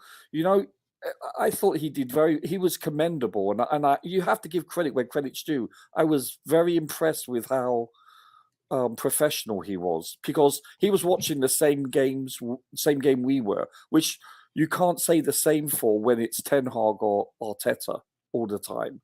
And the other thing is their keeper. I'm sorry, he was really man of the match. He kept them in this game all day long. He should have been given realistically a good sweeper keeper. Amazing, and not just, absolutely he's off the line. I was like, even on his line, he made some spectacular saves. Yes, I thought he was as well. outstanding. He's got a great future ahead of him.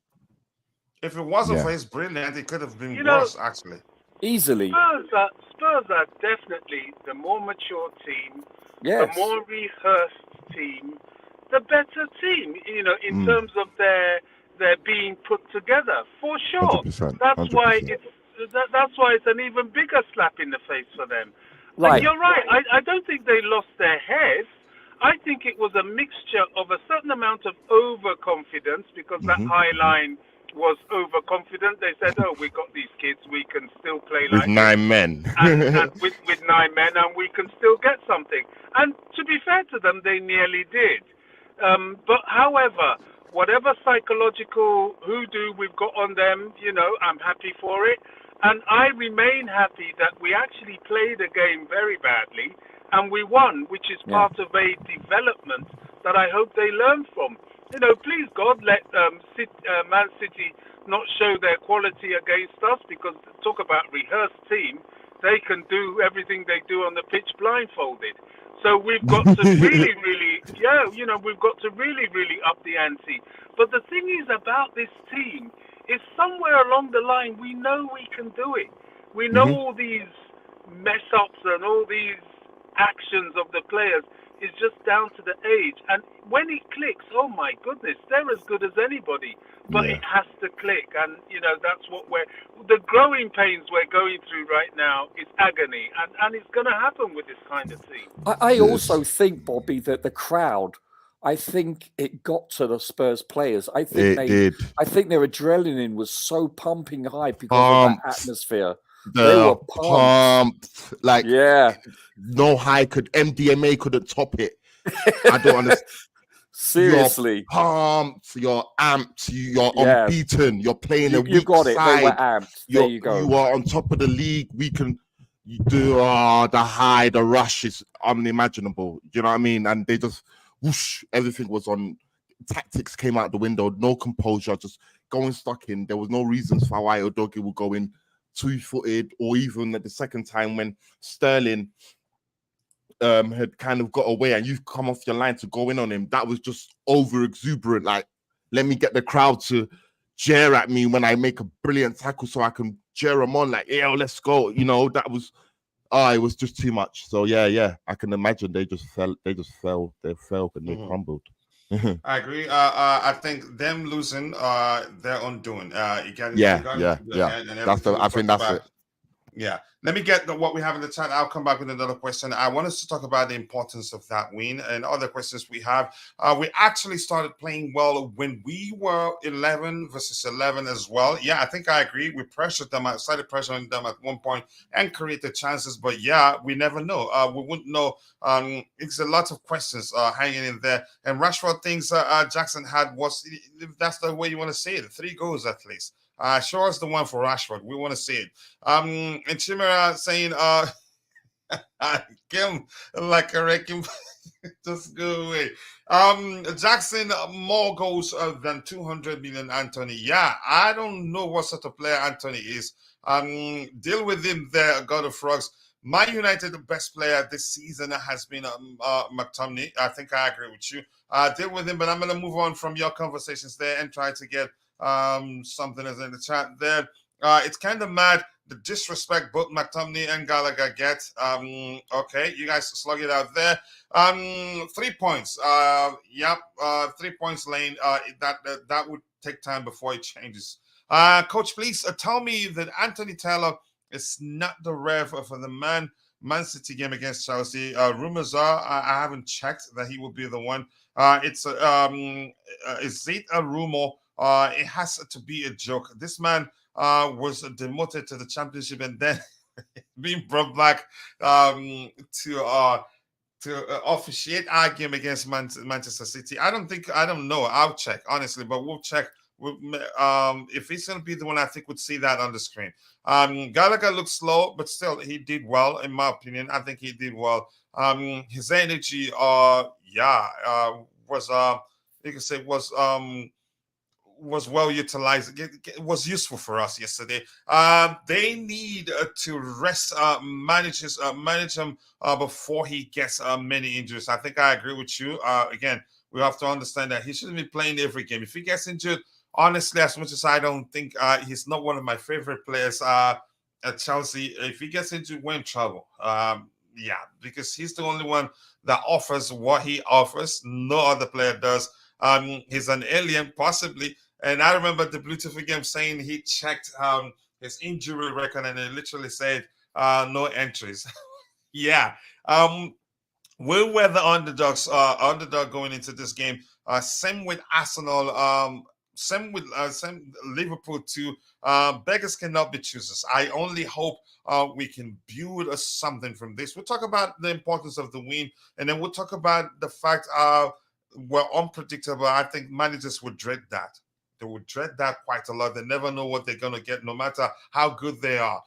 Coach, the good thing is the officials are under so much scrutiny these days now, and none of them want to be demoted to the championship. Yeah, that's a good punishment, actually. So even Anthony Taylor will be on his best, or maybe consult VAR and take his time to check it, consult others before deciding you can say a call. There was the 3 VAR calls, one incident that tells you that the refs are actually doing their jobs right now. They're improving, because there's been a lot of awful calls in the Premier League this season.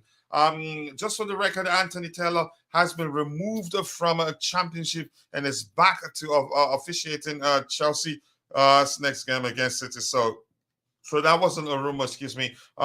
Coach, now you put Alonso back on screen. That actually isn't Alonso, but he looks like him. And I like the comment he made after the game, and responded to also Chelsea admin Twitter exposed and all that. I think I like that guy. I think one of the you can say most underrated players that played for us. Who are you talking about? Marcus Alonso. Oh yeah, he was amazing. He was amazing, and I remember when he came with Barcelona and beat Tottenham. He posted, "Some things never change." That's great. Yep, should have started Kukurea. Poch put Ugochukwu on too late. Yeah, maybe he gets to play the next one. Go ahead, Roger.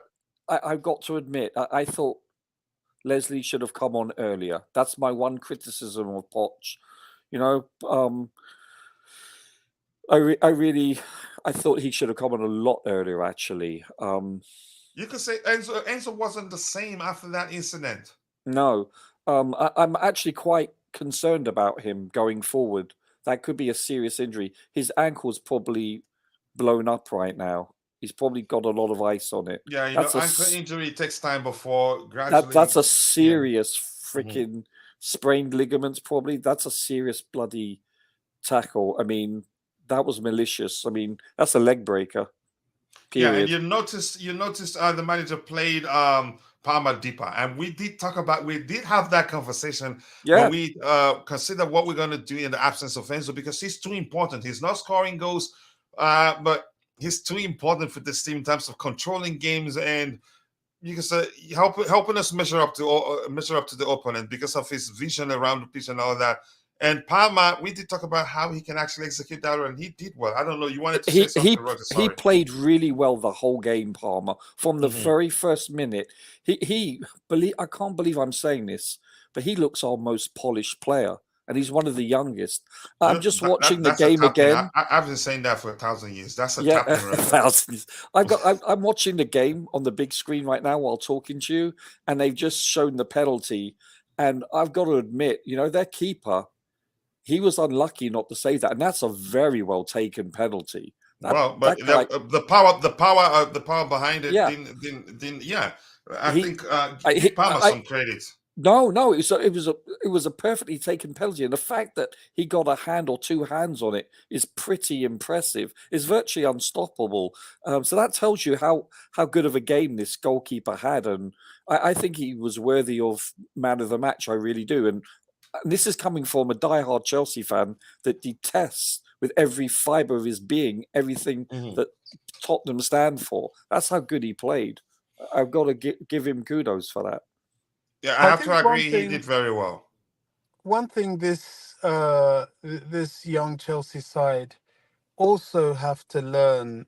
Our midfielders are ballers. There's no spite in them. We need to have some spiteful players.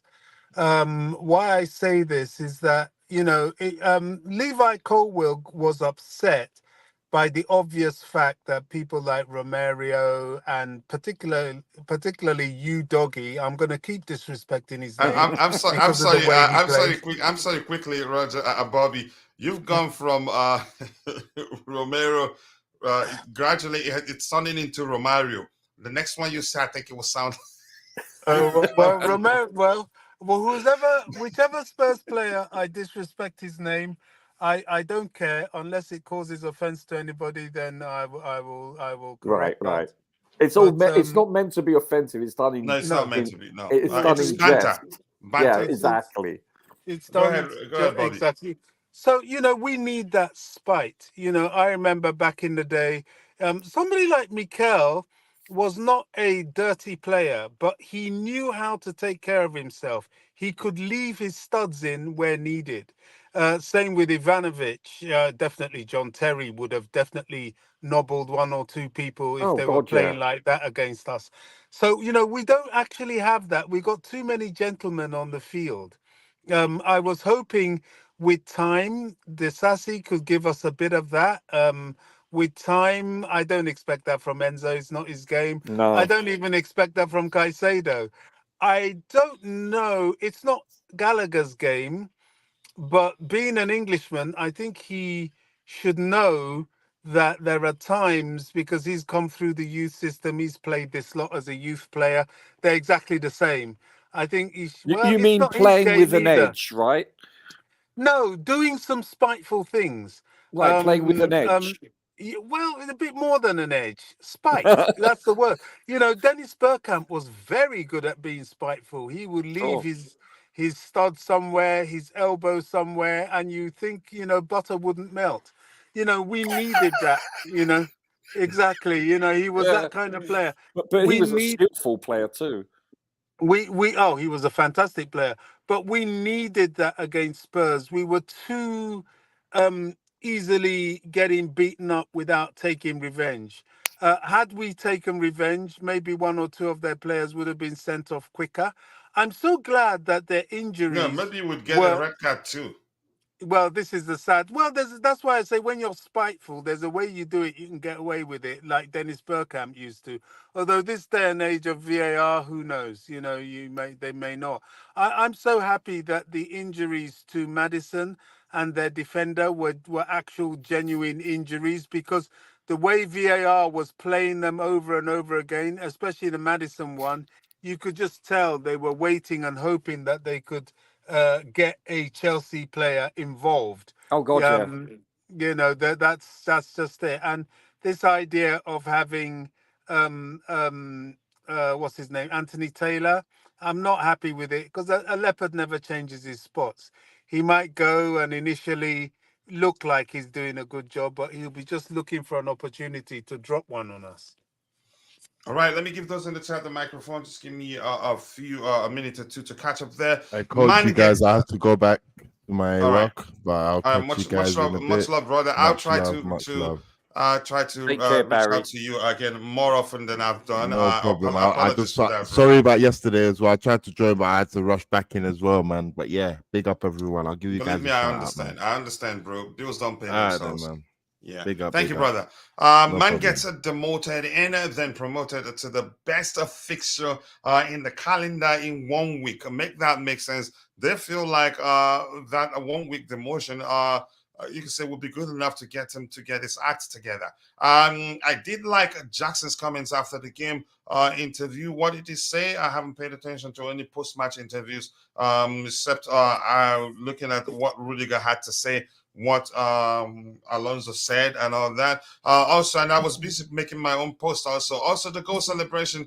Yeah, I'll take that, honestly. But you did say he will score a hat-trick, but I at the time, tell the truth, Constantine, you were being sarcastic. You were actually saying at the time you meant you mean that he's not going to get a goal. Also, the goal celebrations there, I like them. Tottenham came to batter us, but the opposite happened. I think I agree. Not a lot of people gave us a chance, except for, was it Bali? What's his name? The guy that said he'd be shocked if Chelsea didn't Paul Merson. Paul Merson. Yeah. Again, he stood by his words and he didn't did change. he say that? Yeah, he said he'd be shocked if we don't beat them. I don't know what his intent was, because that was quite an irrational thing to say. But yeah, he did. And for some reason, honestly, if you check all my tweets, I made two saying he ends he ends on Monday. Even though I subconsciously, something was telling me this was going to be a good game for us. I didn't know we were going to win, but I know but it happened. Let me just go with it. Tottenham came to batter us. The opposite happened, and I think I agree with you. And the beautiful game. Spurs were guilty of playing the fixture. Wow. I hate you, but sometimes you leave some comments that are so delicious to read. And the language you use, I enjoy reading. Spurs were so guilty of playing the fixture. Yeah. Yep. They were playing the fixture instead of playing the game, thinking that they are our rivals. This would not have happened against any other top six. We were the cause of their downfall. I'm still going by that. I know Roger agree with me, but I can stomach that, but because he never agrees with me. He belongs to the other gang, so that's okay for me. Let's see. Be more critical. Anyone will tell you the performance was poor. I don't think it was poor. It was a professional performance. You can say that. I get it. Some you can say questionable behavior from our players that could have led to a lot happening. I'd say it was a professional performance, honestly. In my opinion, we took advantage of the fact that they were 2 men down, and that rarely happened. Yeah, but it took to the 94th minute for us to put the game away. That's the shocking thing, with 2 men down. But Roger, it happened. But hold on one second. With them playing, no, I'm not disputing that. No, I know you're not disputing. Let me talk like you. I'm playing the devil's advocate here. Right. No, but no, there is no devil's advocate to this because this is a fact. You can't play devil's advocate with a fact, because they were playing, I think, the highest line I think I've ever seen a team play. They were so close to the halfway line. With 9 men. It's and their manager said, even if they go down to 5 men, they'll still play that high line. Their high line was sometimes on the halfway line. That's suicidal. They played into our hands, as I said. And I don't care how we win. We win. I get it. I understand that. And I agree to that. Because we have lost so many matches and drawn some matches when we've been a better team by far. I get it. But I'm just saying, that, you know what? That we didn't win it. They lost it, basically. That's what I'm saying. Because of their very poor tactical approach, in my opinion. And there's something else you said before, ill discipline. Very. I mean, highly. We looked like the veteran team, and they looked like the youthful team, inexperienced. I can't believe I'm saying this. That was a delicious comment. I just can't believe I'm saying that, Roger. I could have just done it tapping on. There is a God for all you atheists out there. Coach agreeing with me. Just go ahead, but you see what I'm saying, though. It's this is the. I mean, listen, it was the perfect storm, if you want to put it in that context. But had we played, shall we say, a more flexible team, I think we would have struggled. Listen, still with the aforementioned what happened in this game, we were literally inches away from losing or at least drawing that game, because they came very close in the latter stages of the game. And that's due to our inexperience, our petulance, perhaps, with Malo Gusto and others giving away free kicks to have dangerous crosses. We were lucky not to win that game. Can you imagine? Also be a bit play devil's advocate. Go ahead. Advocacy for the team. I 150% understand what Roger's saying. However, I still think this is a team that the muscle memory of the players is about fluffing your lines in front of goal. And that can sometimes be hard to shake off. And it definitely did something to their confidence. I really believe that. That's why it took them a while to completely put the game to bed, because as they play, they are almost subconsciously expecting Spurs, despite being 9 men, to equalize, as well as the fact that they had the pressure of having to beat these 9 men. So it was a cocktail of a lot of psychological things that impacted on this inexperienced, confidence lacking team. We needed to win like we did. We needed it to happen, and thank God it did happen. Yes, it was lucky, some may say. I think in football, sometimes you need to have that luck. And I keep using the Man United example. Look where they are in the table, although some of their luck is created and they have by played officials. so poorly, Bobby. Very badly. I think they're worse than us. They're worse. Of course they are. We are Man City compared to them. And they are a better rehearsed team. Yeah. They have a team that have at least been together since last season, probably even they're more well rehearsed than us. Exactly. So, and of course, they're more mature in age. So, they get away with a lot, but a lot of their luck is given to them by the officials. So, yes. Oh my God, yes. I will take this win. I really will.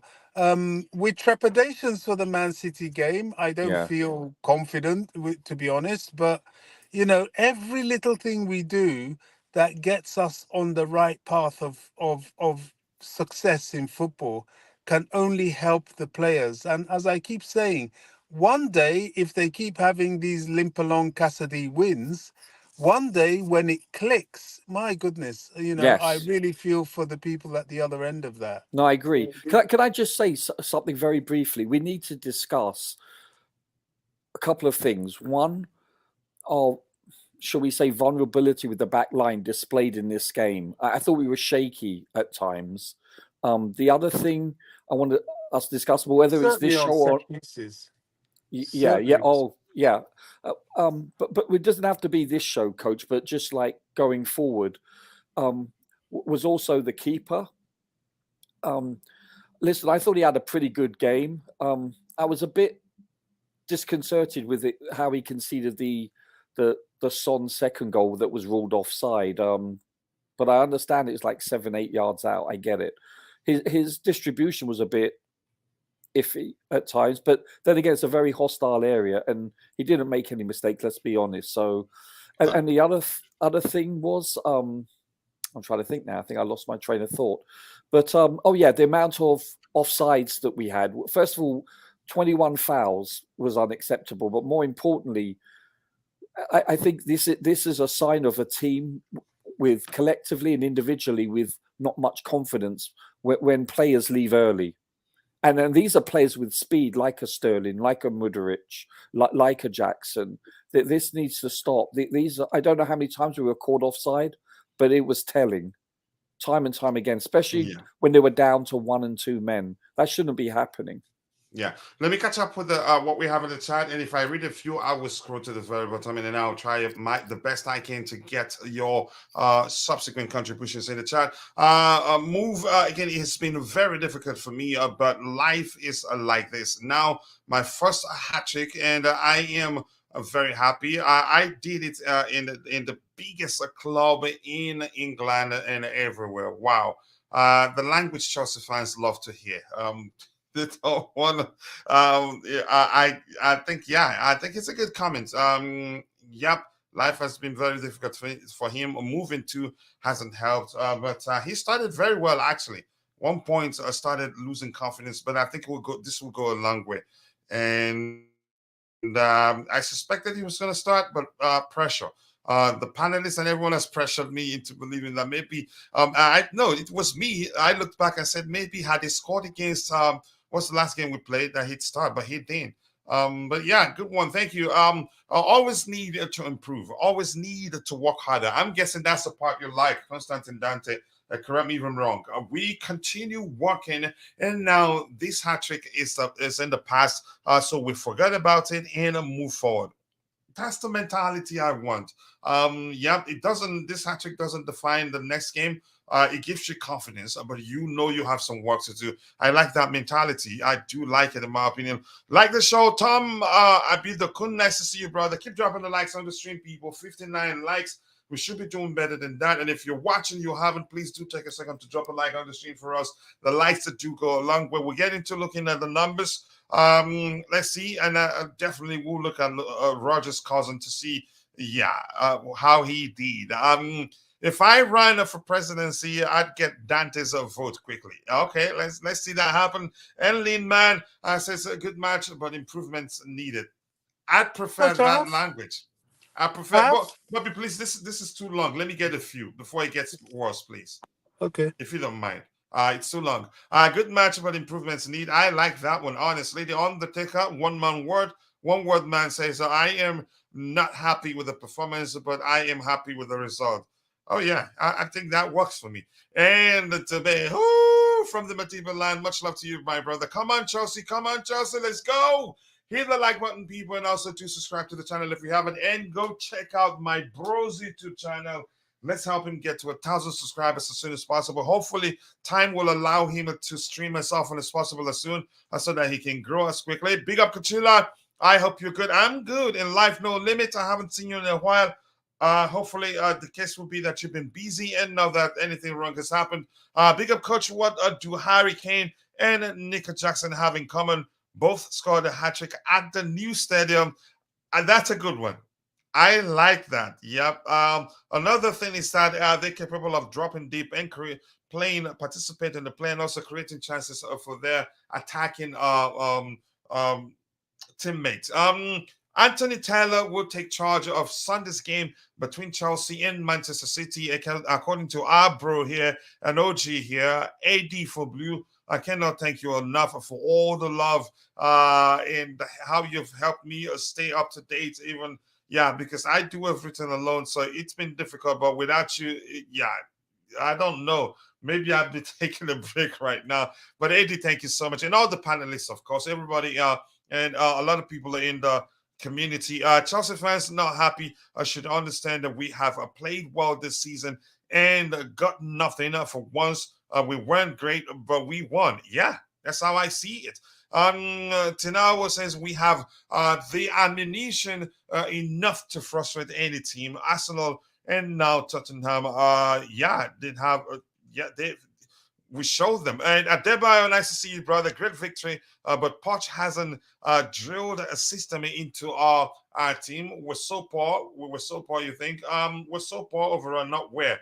Anthony Taylor will be moving like Man City. Let's see what it does. Poch is a very slow coach. Wow. He would be tactically overrun by many proactive coaches. Think slow and react slower. I'm quite sure you said the same thing but before we played Arsenal and Tottenham. Roger, you can say Poch reacted well to two Tottenham chances or changes. Changes, I'm guessing, or chances maybe, by bringing on Leslie. He also reached faster to sub Colwell at halftime. I would give Pochettino credit. No, I do, sir. Yesterday. No, Roger I do. was just arguing. I think Roger's arguments differ. Sportskeeper is man of the match. Yeah, he deserves that. He did very well. Let's see. Unfortunately, I'm going to scroll to the very bottom. There's just quite a lot to get.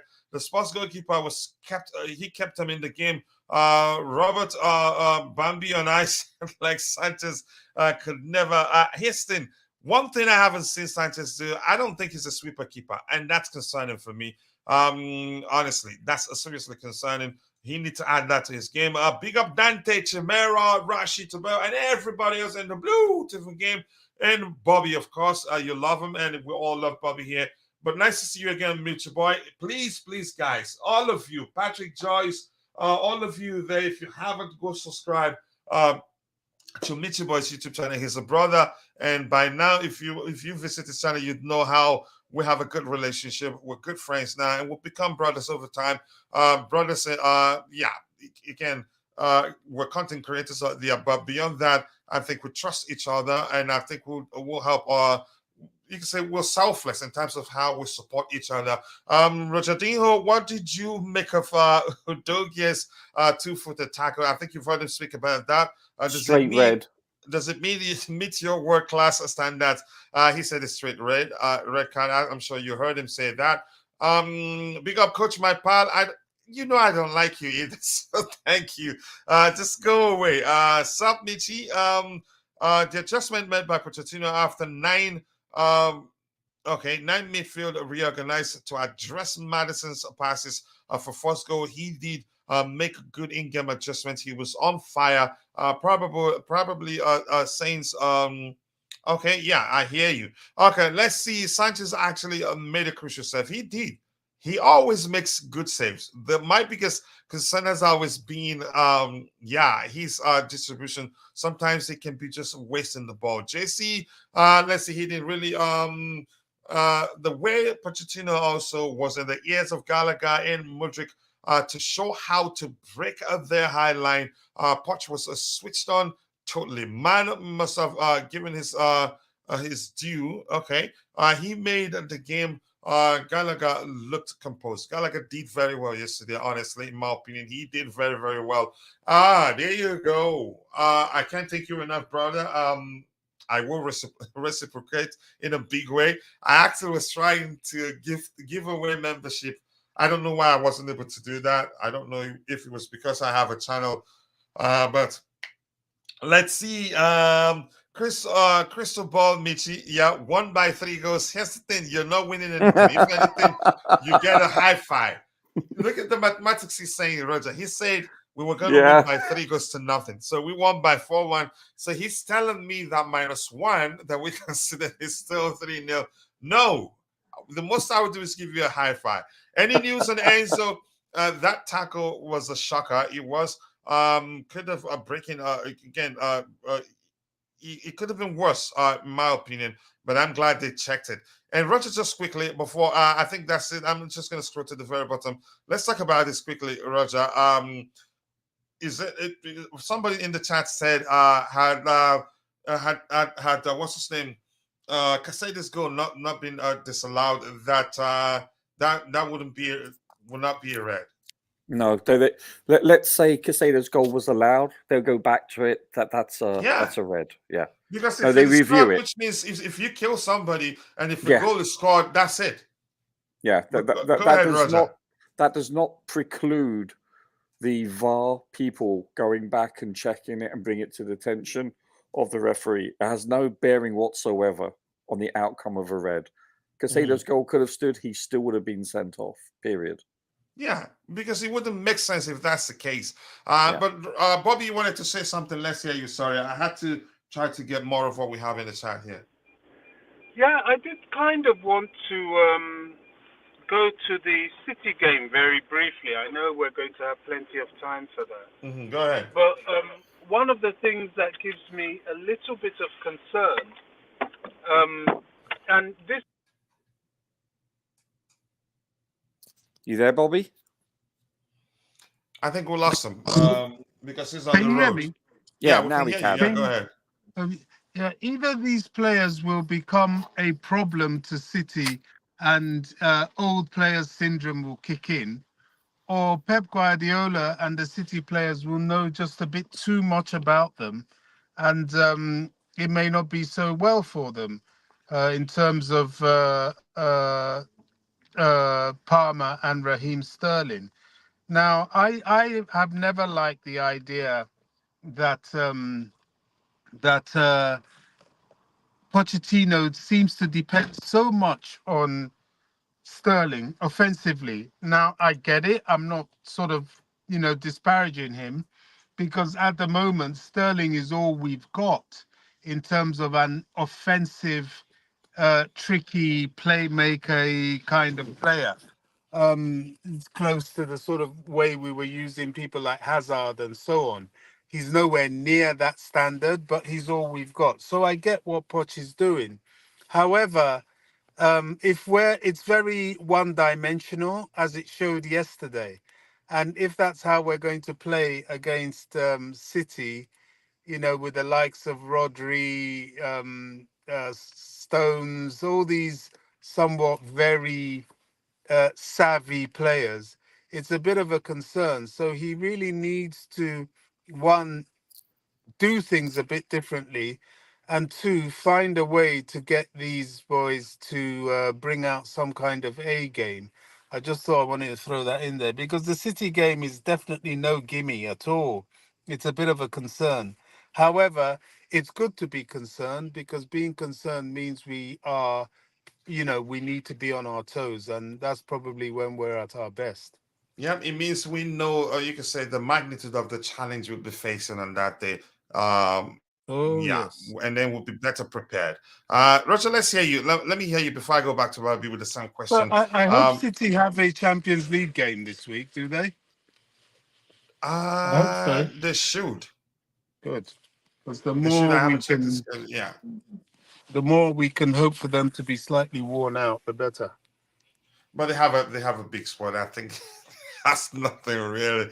Roger, let me ask you this It's question. shocking at straws, but I'll take it. Yeah, yeah. Roger, do you think managers dread the fact that we are unpredictable? In what sense? Formation? In the sense they're not sure what's going to happen, how they were going to approach the game. Well, to me, I think it's an issue between you can say managers. You could say how we play.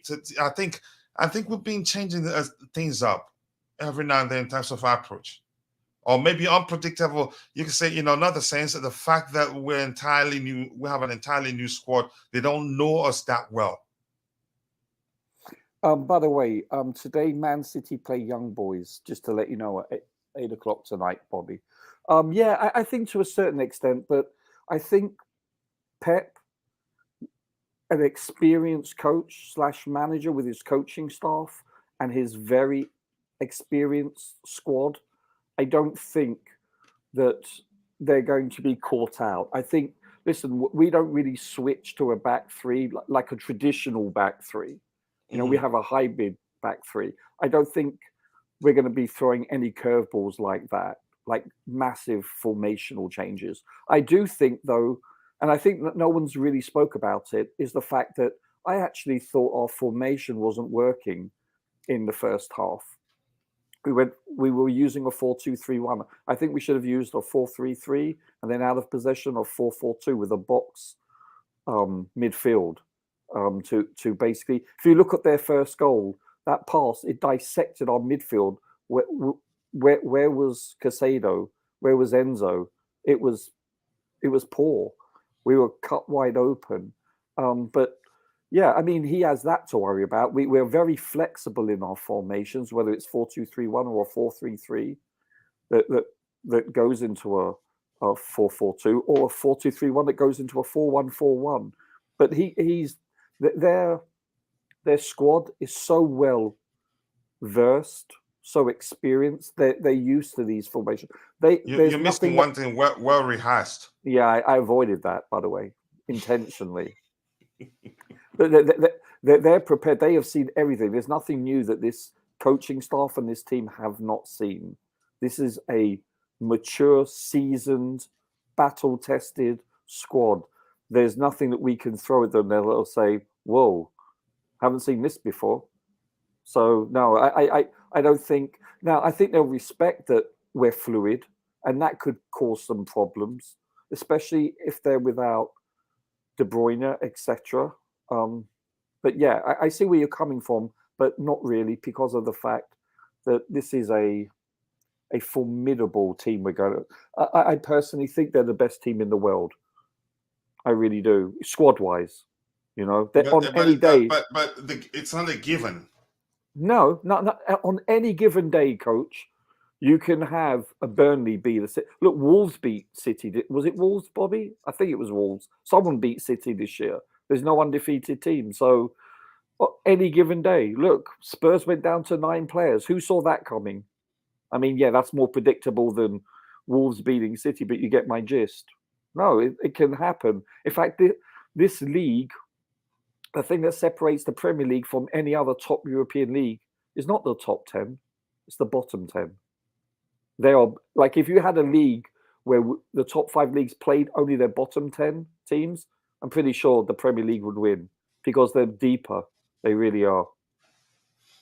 Yep. Patrick, we're playing Man City next on Sunday. I haven't actually looked at that particular schedule too. Is it me or did Mudryk look slow, making runs on behind? I think he looked a bit lost. The game was everywhere. I don't blame him. I don't think he looked slow, Chimera. Oh, by the way, not Chimera, slow. I don't think he looked slow, but he looked lost.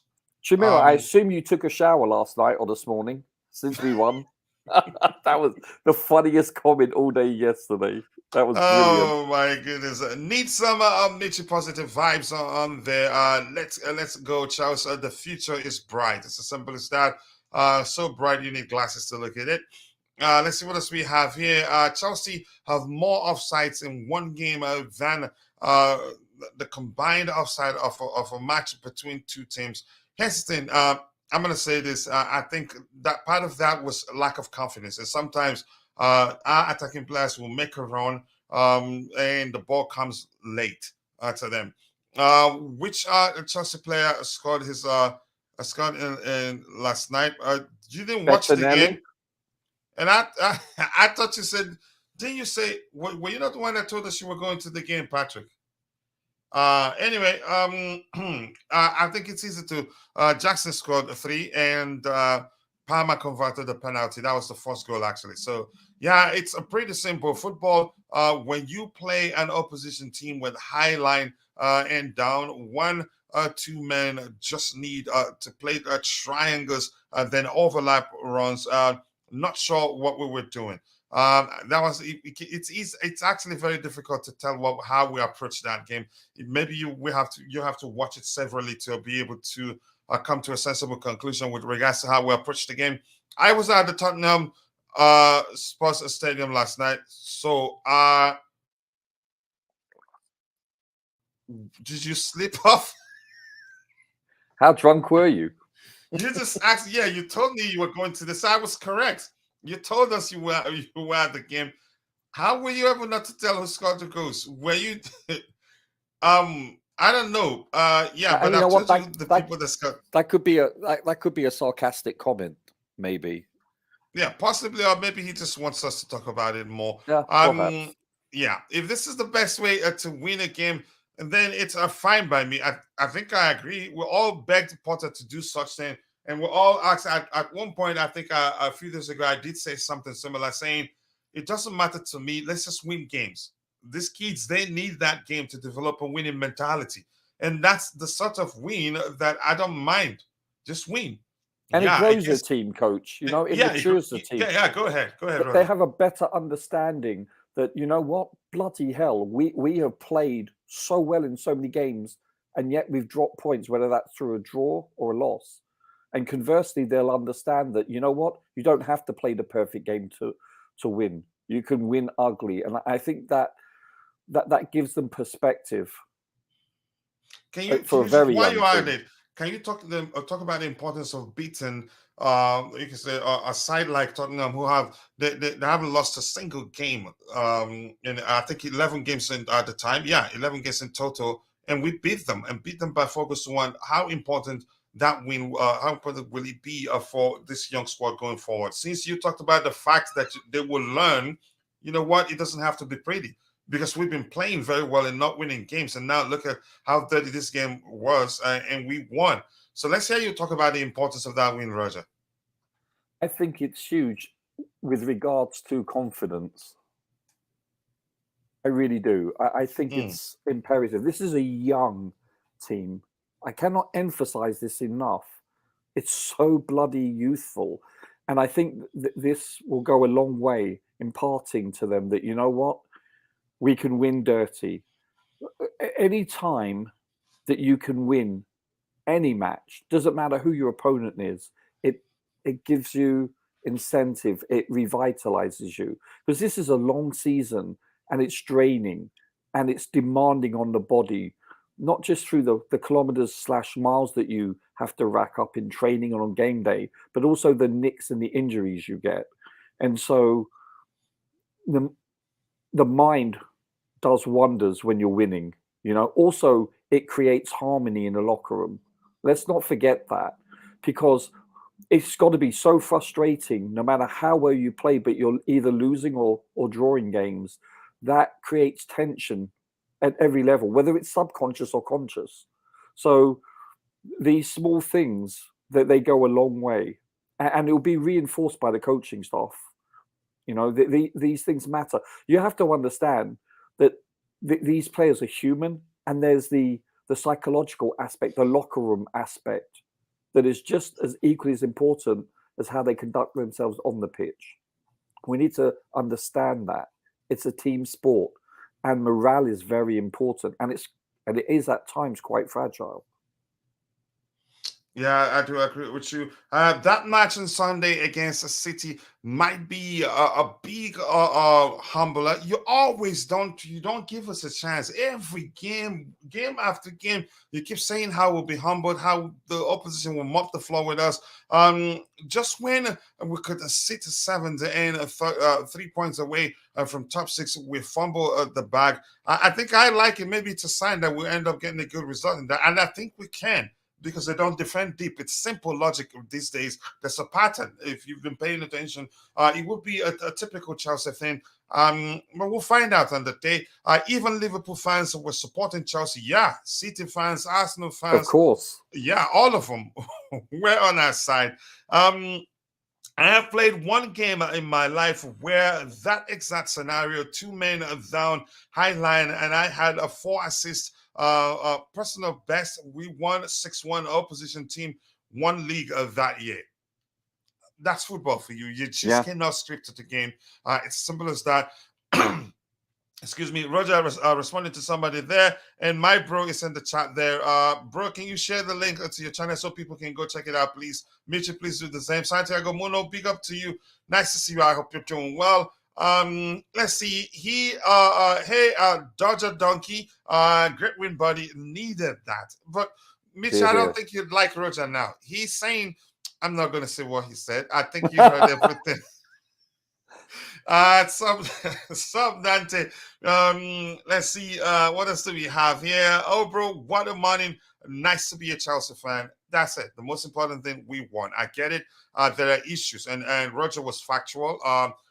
Forget my argument that it doesn't matter, but I'm just the way other people are putting in it. They're not being as objective as Roger was when he talked about the importance of looking at the fact we still have issues. We won, yeah, but let's talk about just like as we do when we win or when we lost. We still have to talk about where we need to improve. Listen, Coach, let's put it this way: the vast majority of the games, what is that? Our 13th game we've played this year. I can honestly say, about 11 of these 13 games, we have looked really good, and we've made incremental steps going forward, both in the patterns of play and individually speaking. So I'm really pleased with that. We've all been very frustrated that we've dropped points when it wasn't deservedly so. Yeah, but when you look at the numbers to say we should have won that one. Clear is that we haven't finished in the transfer market. Not just a striker are we looking at, and possibly a keeper, but we do need that special player to be added to this squad. People are talking about Cherky. I don't know, but definitely we haven't finished yet in the transfer market, not by a long shot. Yeah, I don't think we have. Roger, were you still talking? Go ahead. Yeah, I think we're going to. I think there's 1 or 2 players that are going to be departing also probably this transfer window, if not definitely at the end of this season. So you're right, Bobby. But this is pretty much I wouldn't say it's the finished article, but I would say we're close to it. We're 1 or 2 pieces away from having not just I would say a threatening team, but a threatening squad. And I think other teams, I think they fear us because they know this team is so young. You look at United, I haven't seen the stats, but they're quite an aging team. You know, when you look at all their additions, they brought on that Danish chap that had the heart attack. I always forget his name. And then, you know, the midfielder from Real Madrid. Ericsson. Yeah, Ericsson, and then who's the Casemiro from Real Madrid. Casemiro. He's like 48. It's obviously he's like 30. He's in his 30s. No, I understand, 30s. but late 30s, I think. And I saw a criticism from one of the pundits saying, "Listen, these players that they brought in recently, they're going to need replacing very soon." Conversely, Chelsea, you can't say that about any player that we brought in. Yeah, what's the word? It's on our longevity. side. Longevity, yeah, it's on our side. We keep growing. We don't for years. We're not going to think about replacing too many of them as long as they're doing well. But go ahead, Roger. No, I think that's a very important aspect. We've even moved on players like Mount and Hazard that I thought would come to fruition. I thought that they would do well for us, and yet they haven't. And we moved them on, and at a handsome profit, I might add, also. So I think our future is very bright. It's very optimistic, and I think if you listen to other pundits across both sides of the pond, they all recognize that this is a very talented and youthful squad. We need to remember that. And we're by no means the finished article, not even close. So things are looking good. Let's be honest here, especially when you look at the patterns of play from our first 11 games. And the results haven't really been a true reflection of how we've played. Let's be honest. Yeah, I think I agree with you. That's the most important aspect, in my opinion. Yep, I do agree with you. Terrible performance, but a win is a win. I think I agree to that too. Out at shop with big smile, like the like the jacket. Enjoy it. We can look down Doku and Haaland. We get a draw, lockdown, so to speak. But we'll see. I understand Parma. When he first joined, he reminded me of Jean Mata. I think he has more to his game than Mata, but they look similar in terms of passing range. Maybe I think he'll get us more goals than Mata, and I think he's more physical than Mata, quicker than Mata, something else.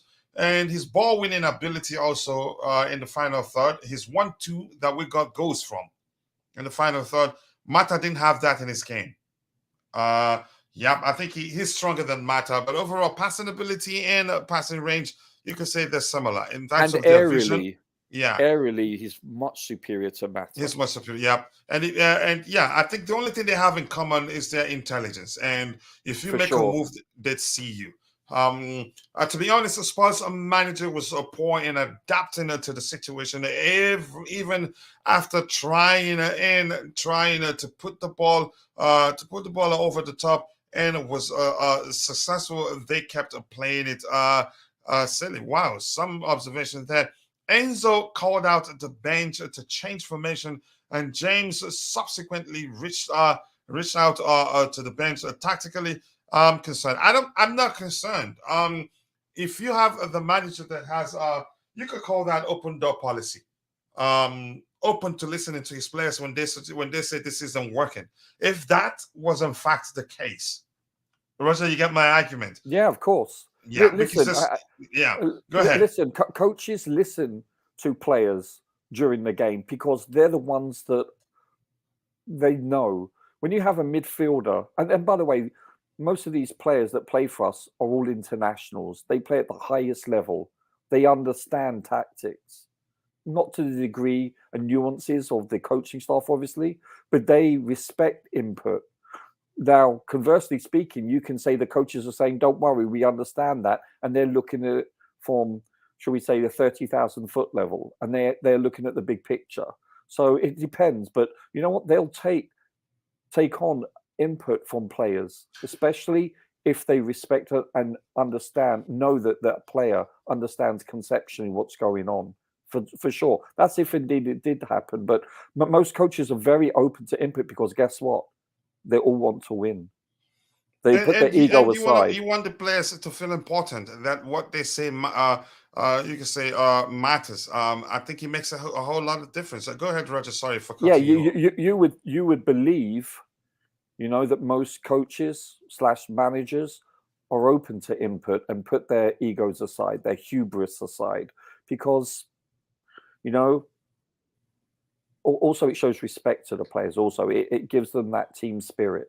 That I'm sure there are some managers that will say, you don't know what you're talking about, go back and play, etc. I'm sure that's happened over time, and it will continue to happen. You see that's the sort of thing you experience in non-footballing workplace, where sometimes you get some leaders, or you get some managers that don't want to listen to their subordinates. To them, they have the final say.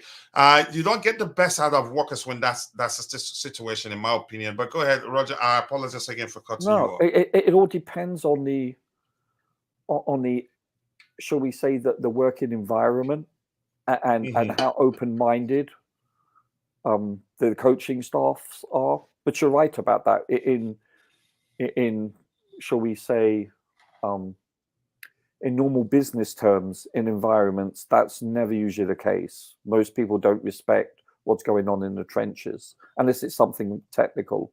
But research say sure it doesn't work if you don't respect. If we don't, yeah, of course. Yeah, yeah, but you'd be amazed. I think it usually happens when managers are technical. Also, they can understand, but if they're not, that's never the case. But with coaching, you would hope, especially if that manager was a player beforehand, unlike a Mourinho, for instance. Just giving him as an example, there was no implication whatsoever. Then that may transpire more often than not. But I would assume that any top coach would be open to input, like a Pep. I'm sure if Kevin De Bruyne went up to him and said A, B, C, and D, he'd be like, yeah, okay. I'm sure he's very open because they're usually on the same wavelength. If you micromanage players, I think you'll have a problem. In my opinion, it depends on the level, but yeah, I get what you're saying. You can't, you should, but there should be limits to it. If you don't allow the players the independence to make their own decisions, and then when it gets time to score, you have to tell them kick the ball inside the net. Dare I say everything in moderation? Thank you, Roger. Dare I say? Parma and Cover Derby, the Man City game, I think you could say that. Spurs have been high-flying Spurs. They are going to be slick. We're not there yet. Bobby tapping. And I think this may well be recovering from this is going to be difficult. You know what, though? Can I just say something? Yeah. Mitchie boy, by the way, I couldn't be on your show last night. Wasn't doing so well. But I watched it this morning, the wee hours. And has anyone seen Tottenham? Jason Cundy's... that was bloody great. Well done. I don't know whether anyone's familiar with Jason Cundy. I watched for Chelsea. I used to work for Chelsea TV. Yeah, but... you could go online... Yeah, exactly. Talksport. You can go on YouTube and you can watch him. Like he'll do this. Has anyone seen? And it's hysterical. And he did it last night to one of his colleagues who's a huge Tottenham fan. It's absolutely brilliant. It's going to be. Go ahead, Roger. Sorry. It was good banter, and listen. This guy is humorous on a bad day. He is very funny, and if you like banter, that's the chap to watch. I implore everyone, when you have the opportunity, to go watch it. It's bloody funny.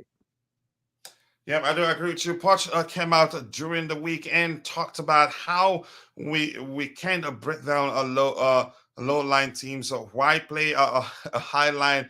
Head to head, Chelsea can beat anyone. I think I agree. We just need more time.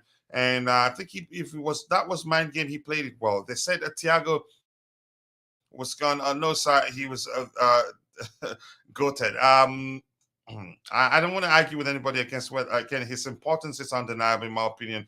For me, Jackson still remains a clown in front of the goals. Look closely at his failures, and then at 11 games against 9, it's already dead. His thing, he scored again. There are goals you expect him to put away that he's missed. There are ones we thought he's not gonna get to, and he put them away. I think he needs time. He's still very young, and I think my suggestion is don't try to change him. Let Jackson be Jackson. Drop deep whenever he wants. Just walk around that, and we'll get the best out of him, in my opinion. But Kova and Cole Palmer face a former club.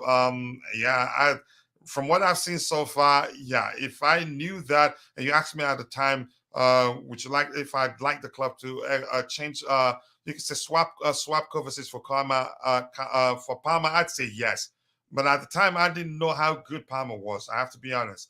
They were 30 because we are good, and they tried to neutralize us.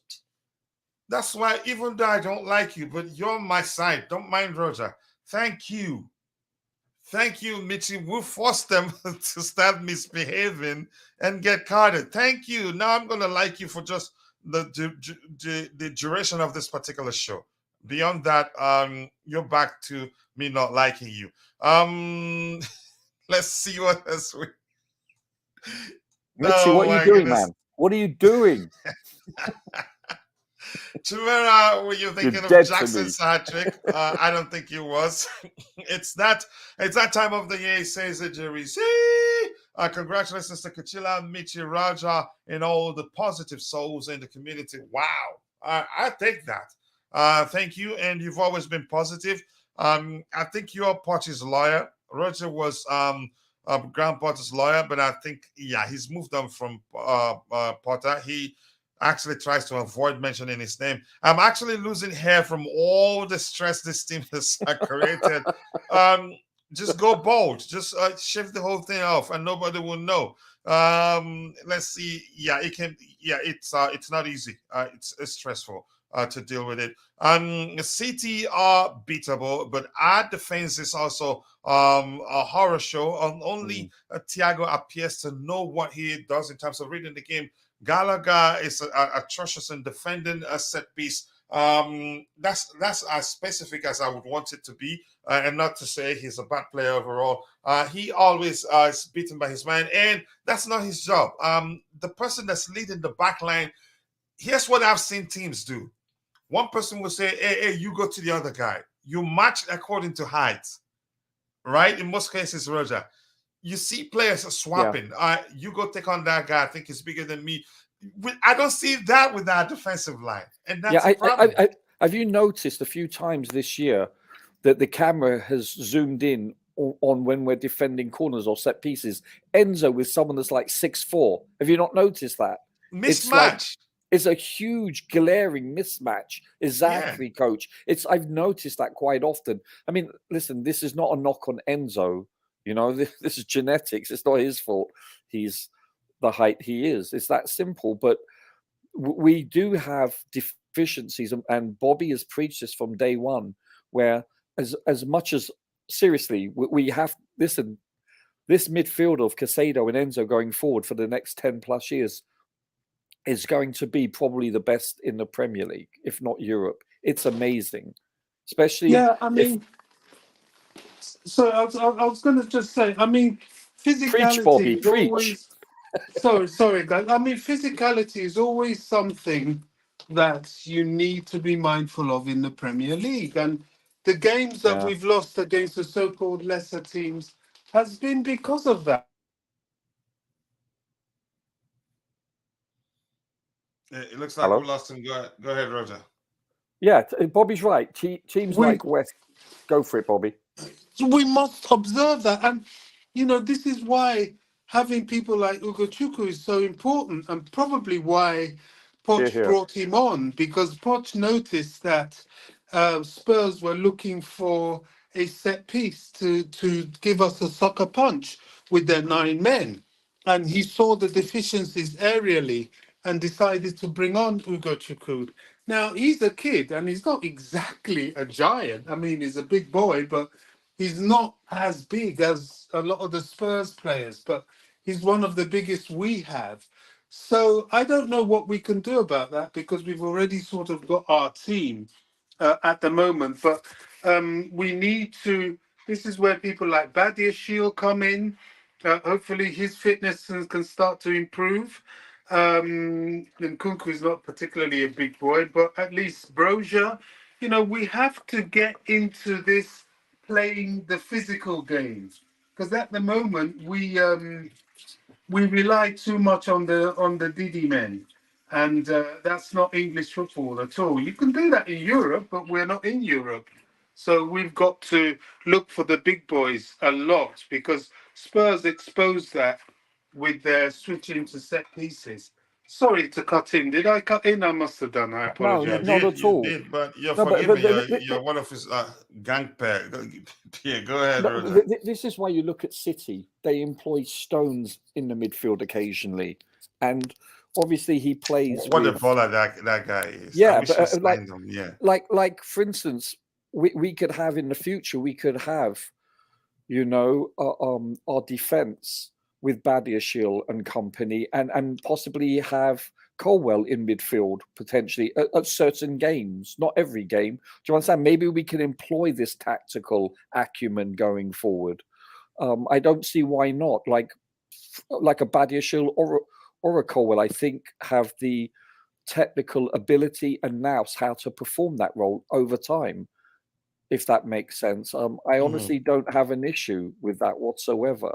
But we are suspect physically in the back or in the midfield because of we've employed, shall we say, more technically astute players as opposed to having players.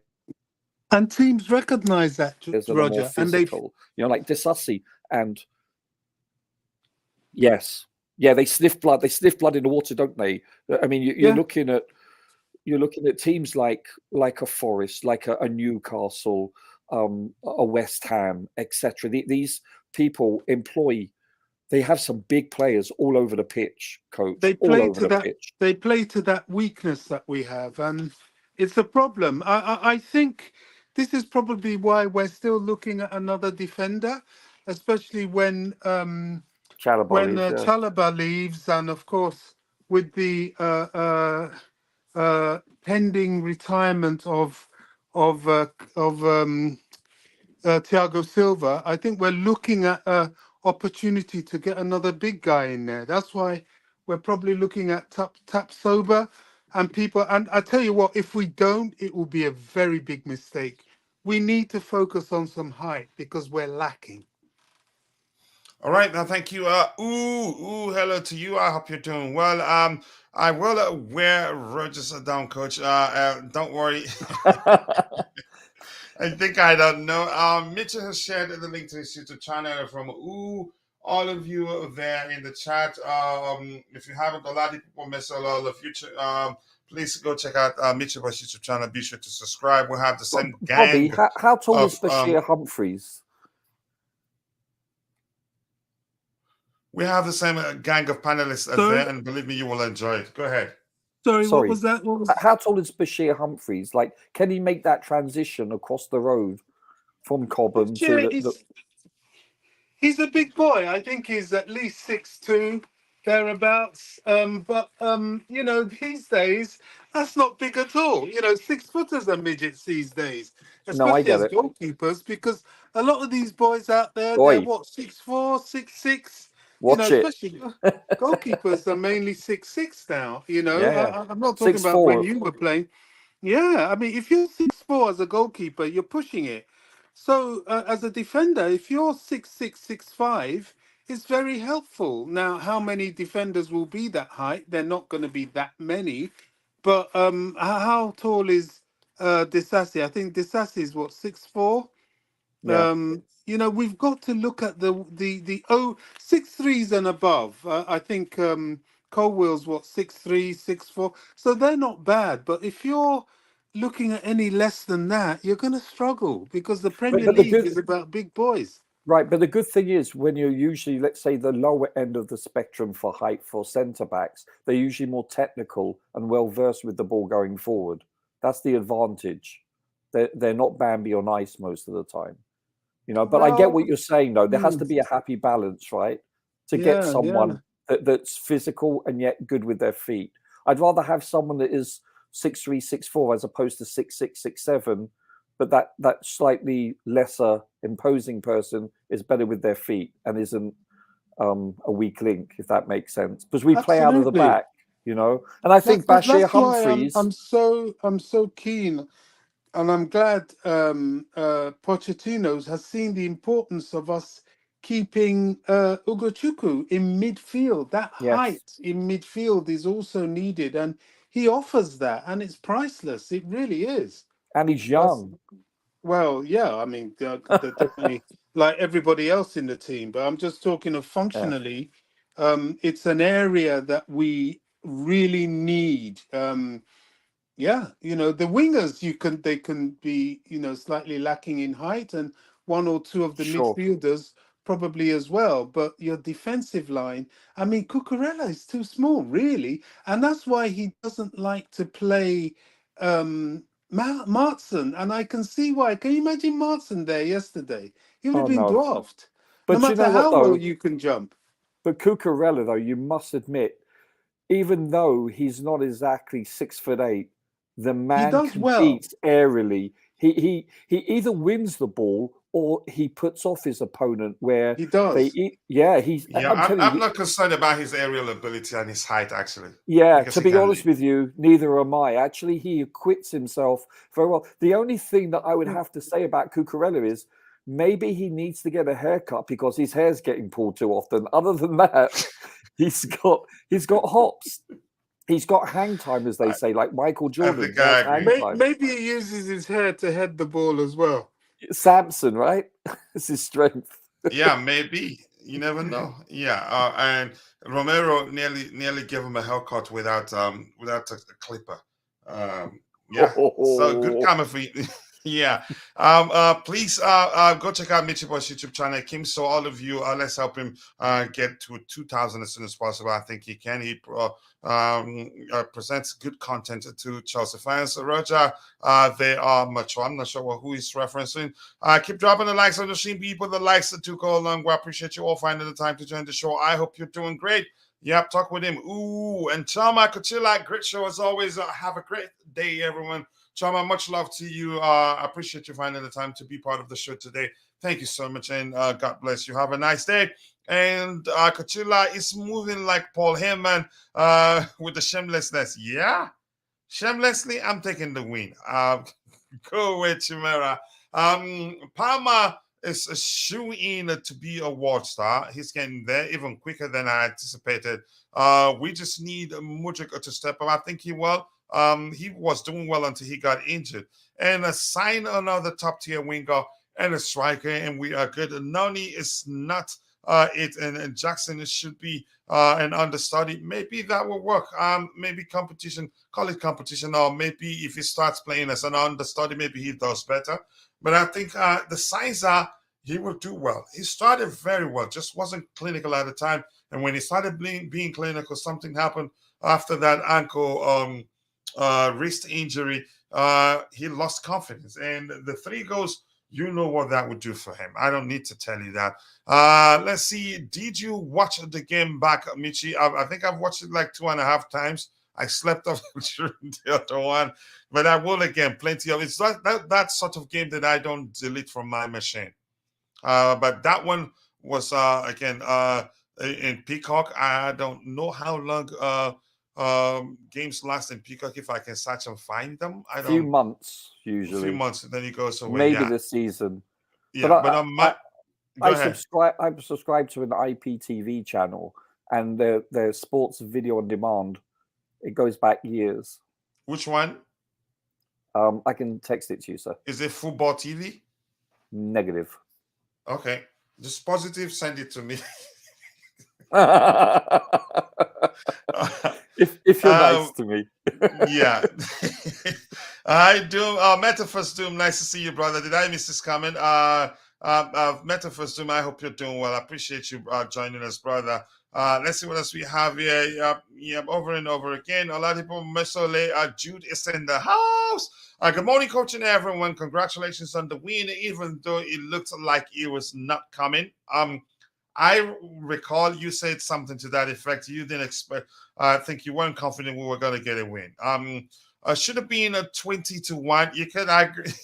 Honestly, the chances we missed showed, that would have been awful in front of goal. I thought it was embarrassing performance. Sorry to be negative. No, you're not negative. Some people, you have every right to think that's the case. But to me, we scored 4 goals. That's huge. Stream was a struggle, not blind. And okay, just having a conversation with Metaphystum. Champions, Bob Jeremy, I think you spoke something. That's in French. I'm not sure what you wrote there. Jackson is not the face of Chelsea's number 9. We need another striker. He has a long way to go, but that doesn't mean we should sell him. And I don't think the club will sell him. And it looks like the manager likes him. The only way I like to put it is that him alone will not be enough. Let's see what else. People said we were helped with red cards. Yeah, I don't care. I told them what Poch said, that we forced them to make mistakes. So Poch agrees with me too. Roger, I'm winning this one. Chimera, a long time. Let's see people having a conversation there. I think I'm going to scroll to and get a few comments here. The Prince is here. Big up everyone. Congratulations to all Chelsea fans throughout the world. A very good result, but poor performance. This is what we've been clamoring for, especially when we are not being when we're not at our best. Yeah, if find a way to win a game. That's it. People pick a side. It's either all about the result or performance. Yeah, exactly. Don't be in purgatory. Finally a win. No, we've been winning. What are you saying? Don't do that, Kimso. You said it was going to end in a draw. Spurs in the mud. Thank you. There you go. Now we all went both. The process will take time. Yep. We are tanked. Yeah. Hallelujah. For when last did we find ourselves in that position?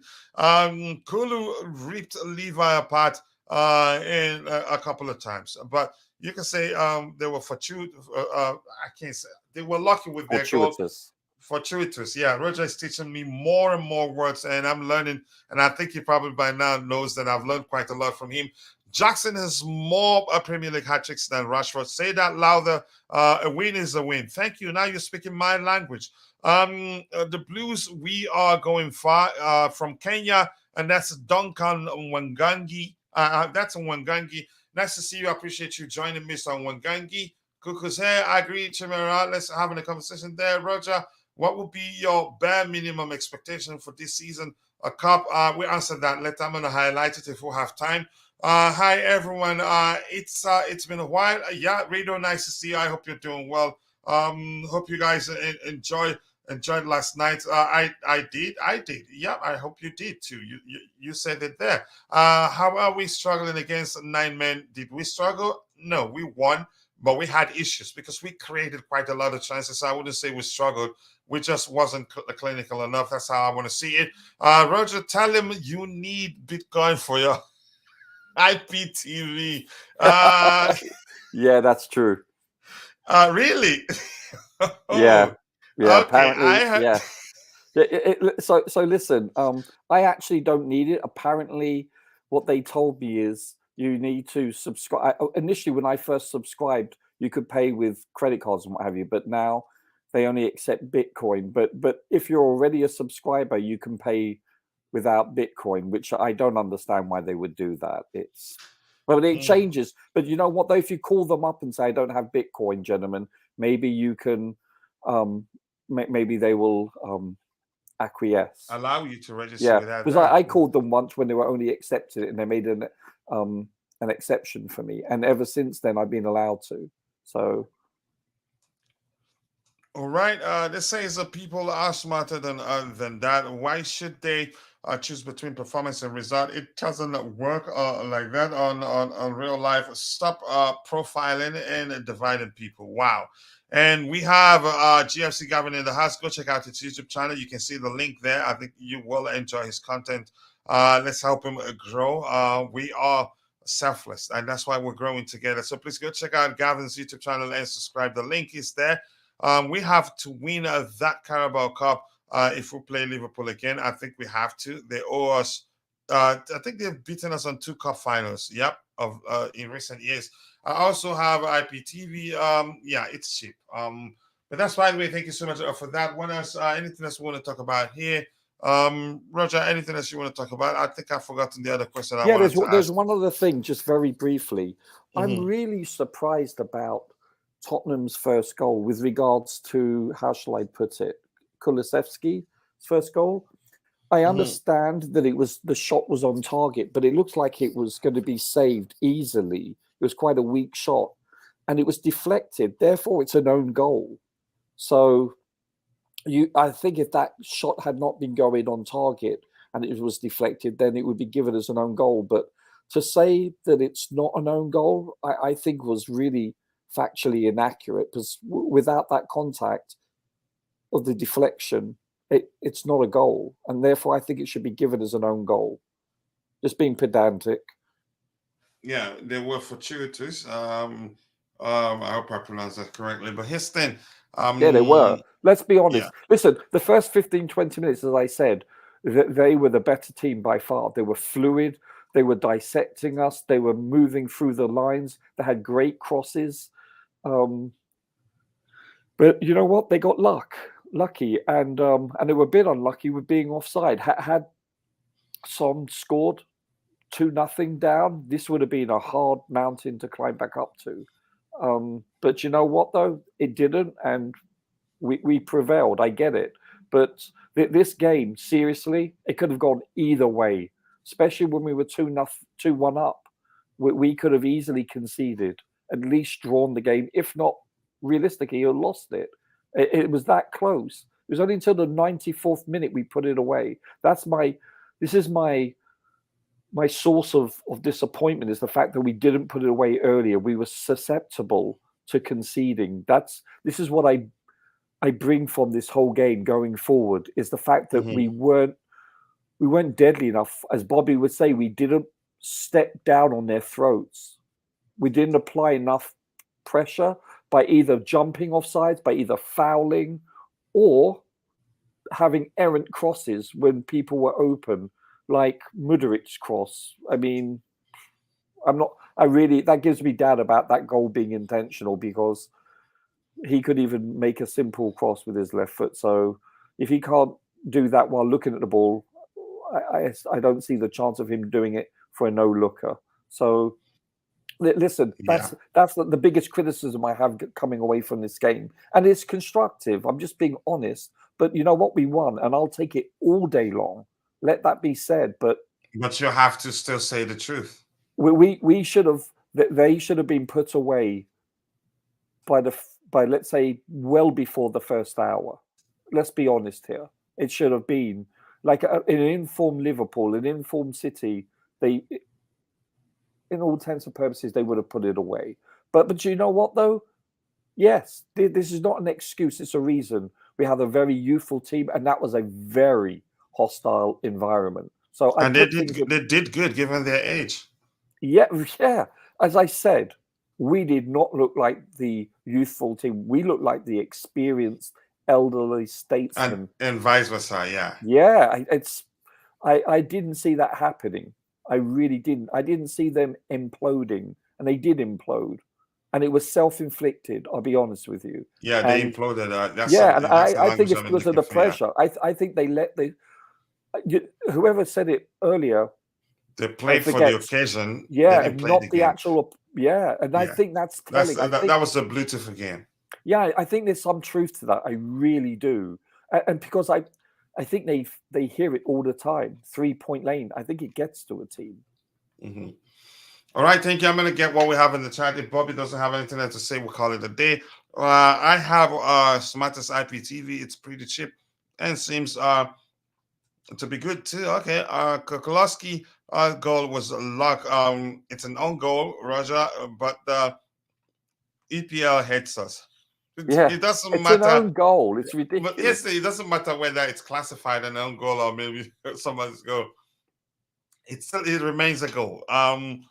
Win the cup and the top 5 for me. Well, let's see how that goes. And I agree with Roger. That wasn't if that wasn't an own goal, Levi's contact changed the direction of the ball. So you're saying it's an own goal? Oh yeah, that's an own goal all day long. Yeah. Why we're trying to convince everybody we should have lost?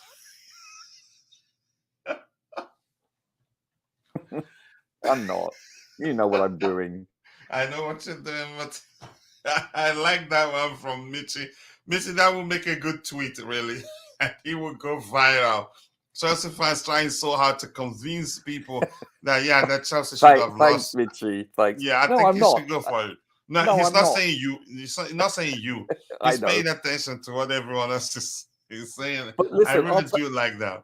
I'll take that victory all night long, as opposed to us being the better team, as we have been invariably the entire season, and either drawing or losing, like we did against Arsenal. I mean, I think that's the best we've played all season long. You know, and to be honest with you, I know that we overall 11 out of 13 games we have been the better team, and look, we're intense, so we're obliged to have a performance like that and to come away with a victory. So I get it, but I'm just saying, I'm looking at it through neutral lenses. That's all I'm saying, and I'm being critical, but I think not overly so. I'm just being accurate in my assessment, as I do as we do, and I praise them when we've played so well, yet we've either lost or drawn. So I think you have to be fair and equitable in both assessments. Yeah, I sincerely do agree with you, bro. This is saying, every game is going to be a battle, a battle to we improve. These players ain't there yet, but they did us proud. I get it. We did. There are still issues, but they did well. If Jackson gets a brace versus City, I will be impressed. Okay, just yes, then. You know what? Also, something else that this showed us. Constantine Dante, nice to see you once more, brother. Roger, I'll come with that in a bit. Going to be tough versus City. They are more disciplined. Yeah. Jackson has more goals than 80 million Highland. Yeah, because it sounds like Lund. He entered with something that sounds like Haaland. They thought he was going to be as good as him. Subconsciously, they didn't know that what got them to really pay for that kid, that much for that kid, was the fact that his name sounds like Haaland. I think, in my opinion, I'd say that's the case. Roger, here's what I want to say. I think also something else we should learn from this game is the importance of creating voluminous chances, creating more. No amount of chances you create is enough. The more you create, the more chances you have to score goals. And we created so many. So if we didn't create that many, chances are we couldn't have scored up to 3, actually. I don't know if I'm making sense here, Roger. No, you are. Listen, we had a XG of over 4. I mean, that's prolific. I think it's the highest any team has been in the Premier League this year, someone said on TV. So, we do need to create, because we're not that efficient. Whoa, you're correct. 4.12. Yeah. Yeah, it's bloody high. And look at theirs. Theirs is under 1. So this should give you, but you're playing against 9 men. This is why. You need to bring that into. So I took a picture at half time. Yeah, you need to bring that into perspective. But we find ourselves in situations where we play teams against 10 men, and still didn't create that much. So half time, the XG was for Tottenham 0.15. And at half time, it was 1.14 for Chelsea. So we started doing well even before the card, right? Or when? No, they got the first red card was, I forget now. Let me look it up. It was like the 32nd minute or something. But here's the thing again. Something Constantine Dante said in the chat. We're still, even when we're still 11 against 11, we started doing well, pressuring them. Which led to that tackle by Romero. Minutes. But go ahead. So 33 minutes. They were down to 10 men, but there was 12 minutes of extra time, don't forget. So you're looking at 33. So you're looking at about good 20 minutes of them down to 10 men. So, but still, I mean, listen, we were starting to come into the game. In fact, this is highlighted by the fact we were peppering their box when we actually were the recipient of a penalty due to their flagrant freaking red card. So, do you see what I'm saying? I'm not disputing that. We were indeed coming into the game. However, we were still susceptible all game long, whether they had 11, 10 or 9 men. Let's not let us forget that. You know, we were still quite, I wouldn't say fragile, but definitely you cannot say, hand on heart, at any moment in that game that you were like, oh, at no point will we concede a goal. That we were never given that level of optimism and security.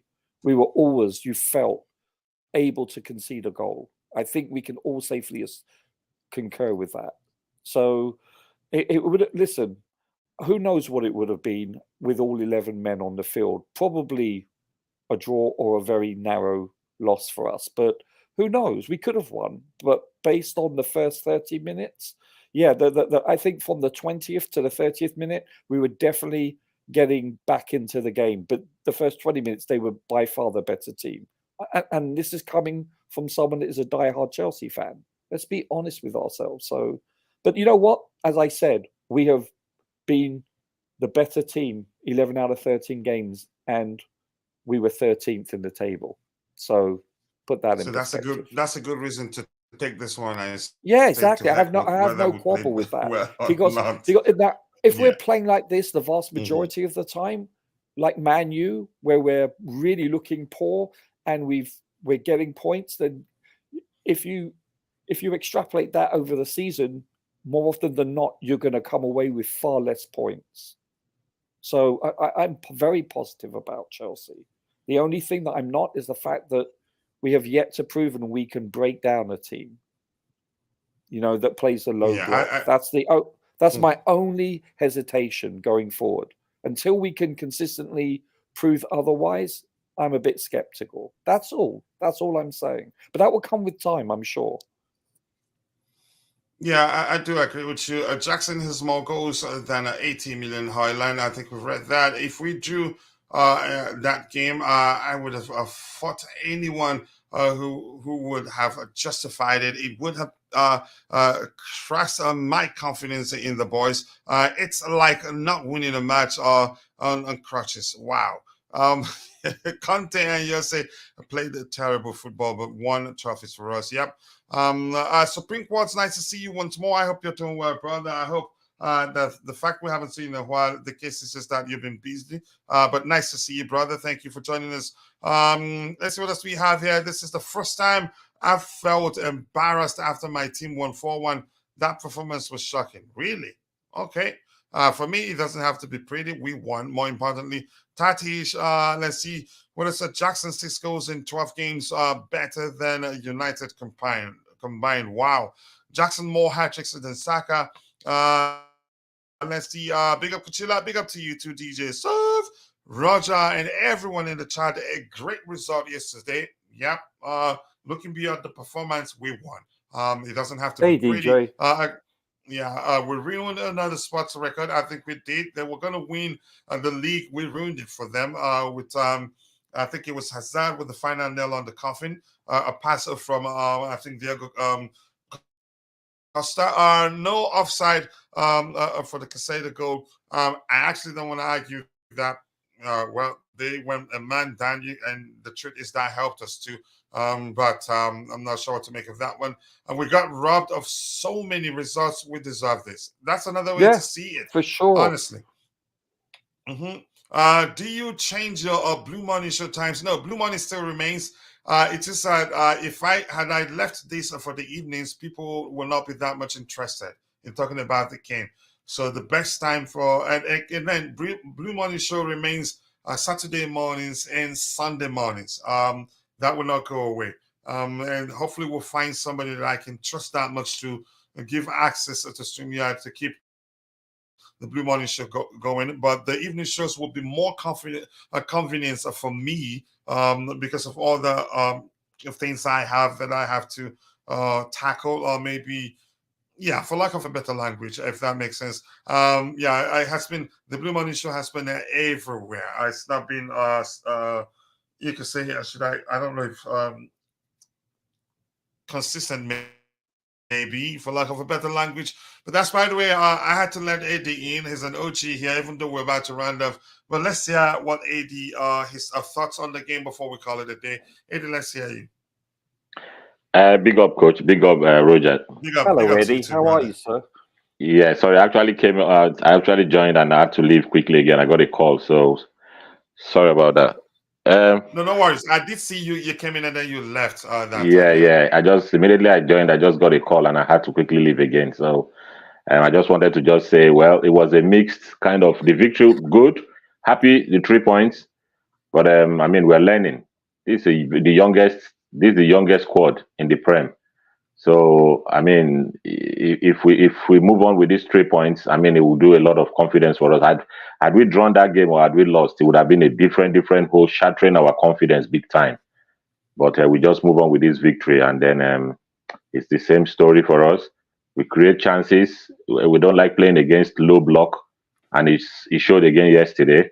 And I don't know what Tottenham, what they were doing. And to be honest, when it was actually 2-1, it looked as if we were going to let them have the equalizer, and they kept playing. And had they done that, they would have come out this morning to say, "Oh, Ange was Ange a genius. He did this. He was playing." I don't know what he was thinking, to be honest. But immediately we got going.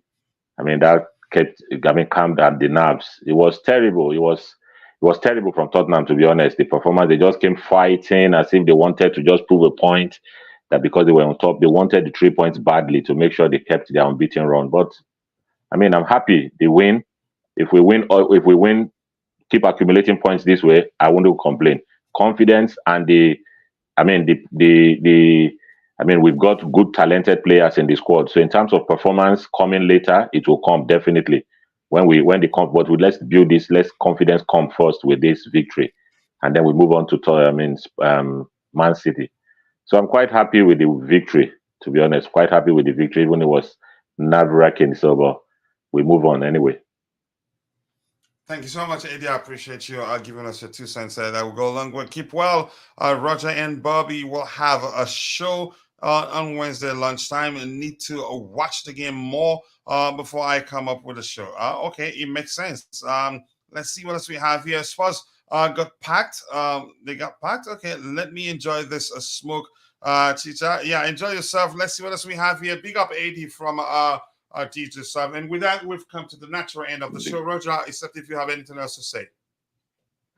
No, honestly, I think seriously, everyone that has spoken today and typed today, I think has been pretty much spot on.